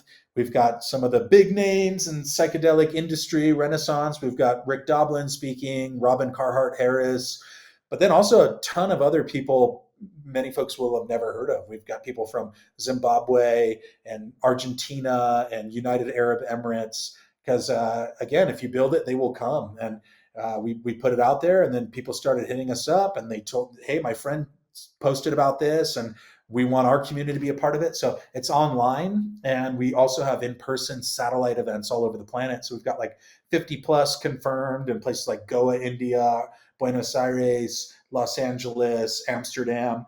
And we're really getting cooking with it right now. And we do have a very professional event production team behind it as well. So I feel like my role is really as an ambassador and an evangelist and a community builder, if you will. The logistics are not my my bag, but I'm learning how to do an event. So that's November 3rd to 9th, Global Psychedelic Week.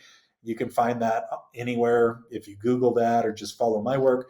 And then what else? Yeah, dude, I'm pumped. I'm headed out to Switzerland. Well, first I'm going to be in Turkey in October. So October 8th, I think I take off for Turkey. Going to spend a week and a half or 2 weeks in Greece with a very good friend of mine. And then Switzerland, Italy, Uganda, Tunisia, France. So like quite a run. And all of those are kind of like separate mini chapters. And I'll be doing mushroom stuff the whole way through, keeping the platform running. So I guess those are some of the big immediate things. And then as far as like what's coming up in the next, oh, and by the way, 2026 is already like stacked. Like I've got cool invites all over the place. And at this point, I just say, yeah, I'm a big like, yes, and like you got a thing going on. I'll do my best to be there, and then we'll figure it out, and then we'll see what happens after that. So it's looking to be interesting. And then next 5 years, dude, it's going to be a struggle in some ways. There's going to be like, let's say Babylon, going to do what Babylon does. It's one of my friends, shout out Travis, who grows mushrooms there in Colorado. People probably know Travis, who he grows awesome mushrooms. Travis Birkenstock. Yeah, that sounds right. Yeah, I mean, it's from the movie Clueless. If nobody got the reference. Dude, no, Travis the man. But anyways, he says like Babylon going to do what Babylon's going to do. So anybody who thinks that like we're gonna override Babylon, it's like, bro, just figure out how to contend with it if you can, and keep one foot in each world if you can, because I maintain that like that's part of the whole business entrepreneurship stuff is like they're not going to take you seriously. Like you think that you're going to have your worldview overcome another worldview that has billions of dollars and connections behind it. Like, so you either have the Tim Leary approach, which is like tune in, turn on, drop out, or you can try to be diplomatic. So that's where I see things heading is like, am I under any false pretenses that like we're going to defeat the corporate psychedelic overlords? Not really. Is that even a fair framing of it? I don't know. But I'm going to do my damnedest to be there and use satire to kind of critique and challenge some of the dominant hierarchical narrative. Because just to wrap that thought up, I think the main thing that's happening right now is hierarchy versus decentralization. I think psychedelics are very inherently decentralized. How do people get into psychedelics? They've been prohibited forever. It's your friend tells you about it. I learned about it on this website, and then my friend grows mushrooms. And now there's a push to be like, whoa, you have to get it from your friend, the government. It has to be patented, and you got to make sure that you get it from this licensed supply. And that's going to happen, bro. That's like, so how do we push back against that? I think that lawful disobedience, civil disobedience is one way. Serving your community is one way, and then just having a sense of humor about it and being like, all right, dude, I don't need to be part of the psychedelic imperial overlord hierarchy.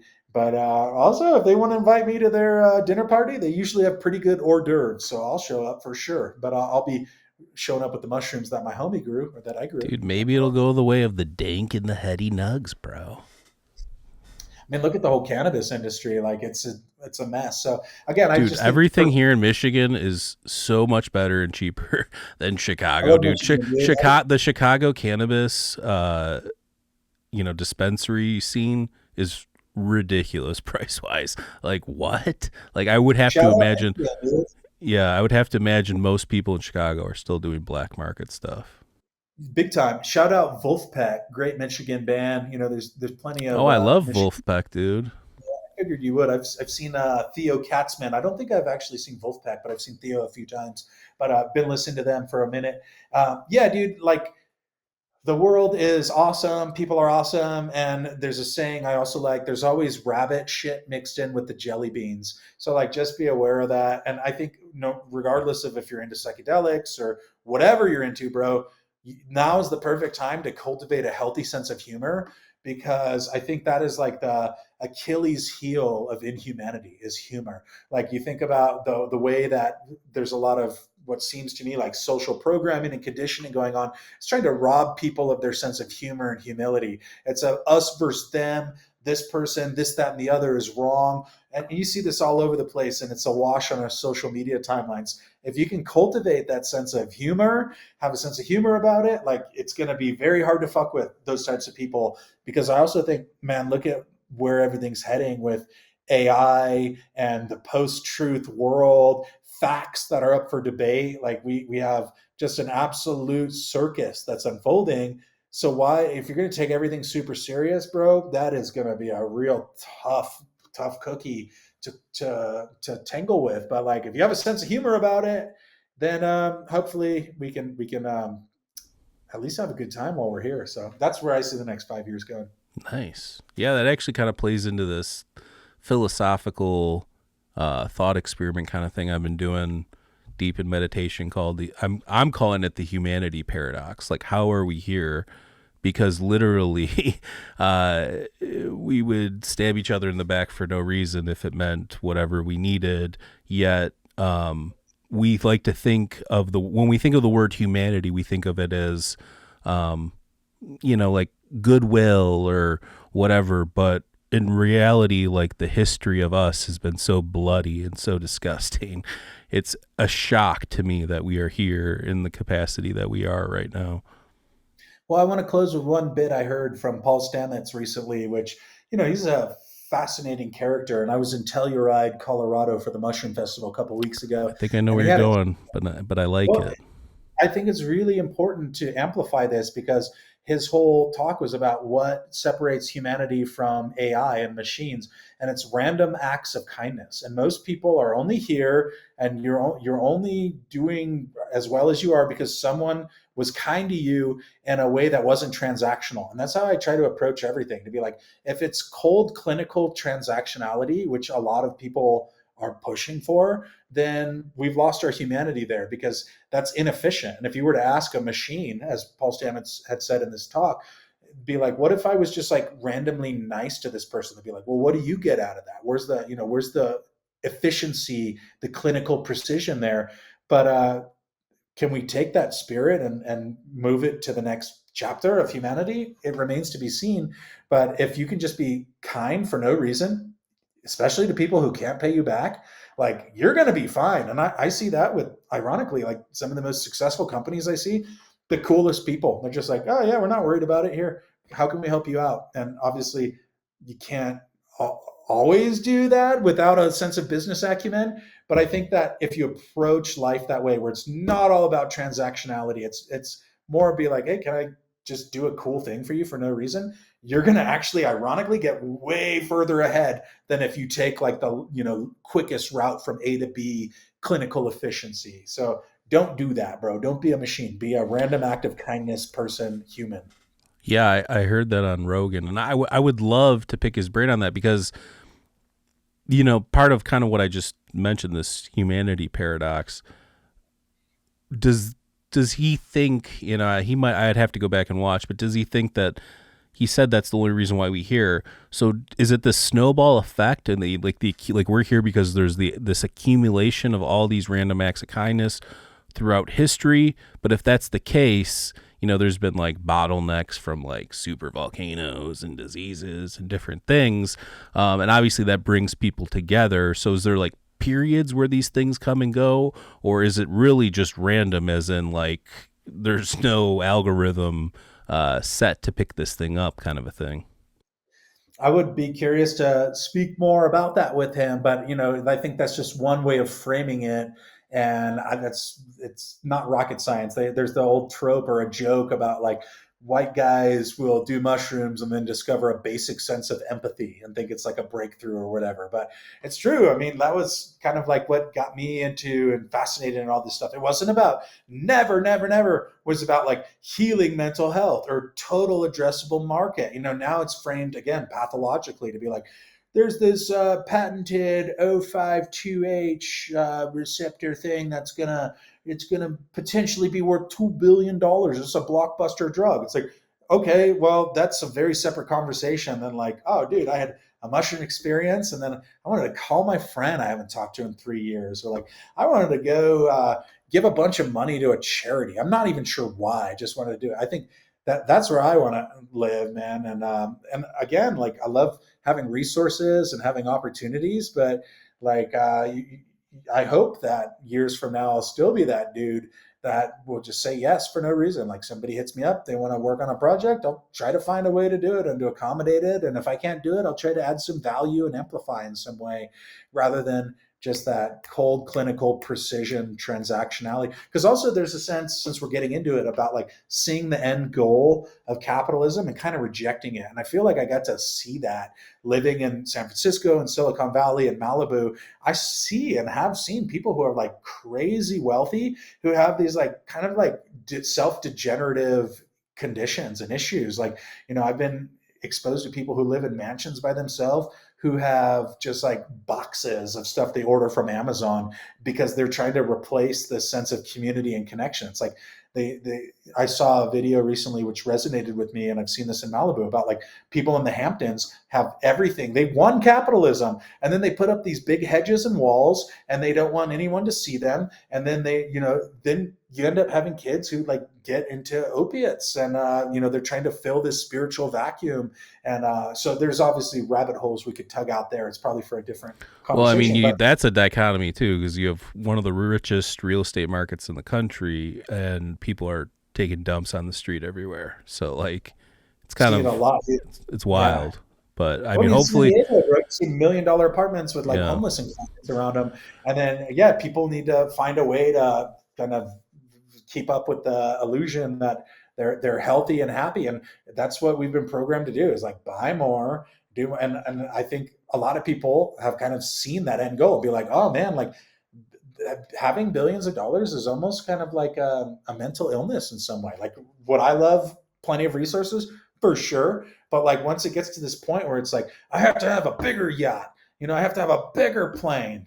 To me, that's like such a misguided use of our time and resources and all that. Like, am I saying I want to eat out of a dumpster? No, bro. Like, I like caviar, I like boats and shit like that. But like, that's not the end all be all for me, is that I need to have more, bigger, better. It's not really it. And that's what I don't really care about where the podcast goes. I'm just going to keep doing it. Having fun with it. I mean, I grew up in one of the, nicer suburbs of Detroit, Grosse Pointe. And, I know people that had their whole life handed on a silver platter. They take over the parents' business. They've got the mansion, blah, blah, blah. Oh, then they overdose because they have too much time, or they squander the business, or they're gambling addicts, or whatever the case may be. I've grown up with tons of fortunate people that, are no longer with us, or squandered everything, or unfortunate. And it is unfortunate, but I think that there is a lesson there, which is no matter what you do, you have to put some sort of energy out there. You can't just be content, if you will, if that makes sense. Dude, my last bit, I'll say is I've often been like, why me, God, or why me, universe? Like, my roommate had a trust fund, and then this person has this, and now I feel like I'm like crushing it. And part of that is because I wasn't entitled, and because I had to work shitty jobs, and I had to take out people's trash. And like, there's something about just being like, you earned it. And when you earn it, no one can take it away from you. And that's also why I'm like, dude, don't buy your followers. Don't flatter. Don't make fake friends. Like, one good friend, one long-term relationship, etc., is worth 100 of the other variety, because the other ones are going to come and go. And especially in this era, people are just like, they want the fast, quick success. It's like, that's not success, bro. That is the illusion of success. Success, again, is when you sweep the parking lot and then you own the building, and they're like, wait, why is this person still waking up at 6 a.m. and they're still devoted to it? It's like, because that's who they are, bro. Why do you think like some of the wealthiest people I know are still doing all they're trimming the trees themselves and all that, while the other people are like, I need to outsource my whole life for a million reasons. And so, it gets long-winded and philosophical, but hey, we're on the Mind Escape podcast. It's the place for that.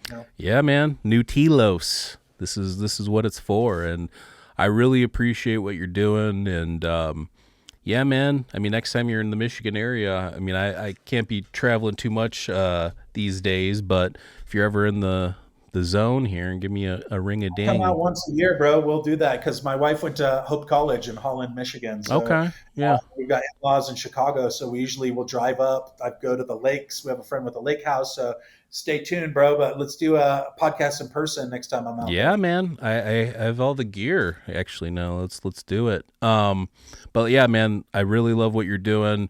I love the satire. I love the community building. You are definitely a real one. Where can people find your stuff if they're interested in the podcast or what you're doing with these incubators and all that stuff? Yeah, Mycopreneur, Mycopreneur. Anywhere. I've got the podcast, the newsletter, the social medias, this, that, and the other. Just hit me up, mycopreneur@gmail.com. If you see me out and about, I get around, say what's up to me. I'd love to connect with people and hear your story and all that. So yeah, thanks for having me on, dude. Really appreciate it. Yeah, if you see him in Antarctica growing mushrooms, just say what's up, bro. No, but seriously, dude, keep doing what you're doing. I've been following you. I get more active and less active on social media, but whenever I see something, I try and retweet it or repost it or whatever. And I do think a lot of what you do is hilarious because it is just taking the piss out of stuff. So keep doing that. And yeah, we'll link back up sometime here in the near future. But I really appreciate you doing this. This was a great conversation and a great way to kick off this new Telos, this Mind Escape new Telos. So thank you so much. Well, thanks for having me. I hope everyone has a great day, afternoon, evening, wherever you are in the world. Don't be a stranger. And random acts of kindness, pay it forward. Just do it. Come on, guys. All right. Well, we love everybody. Stay safe out there, and we'll catch you next time. Peace.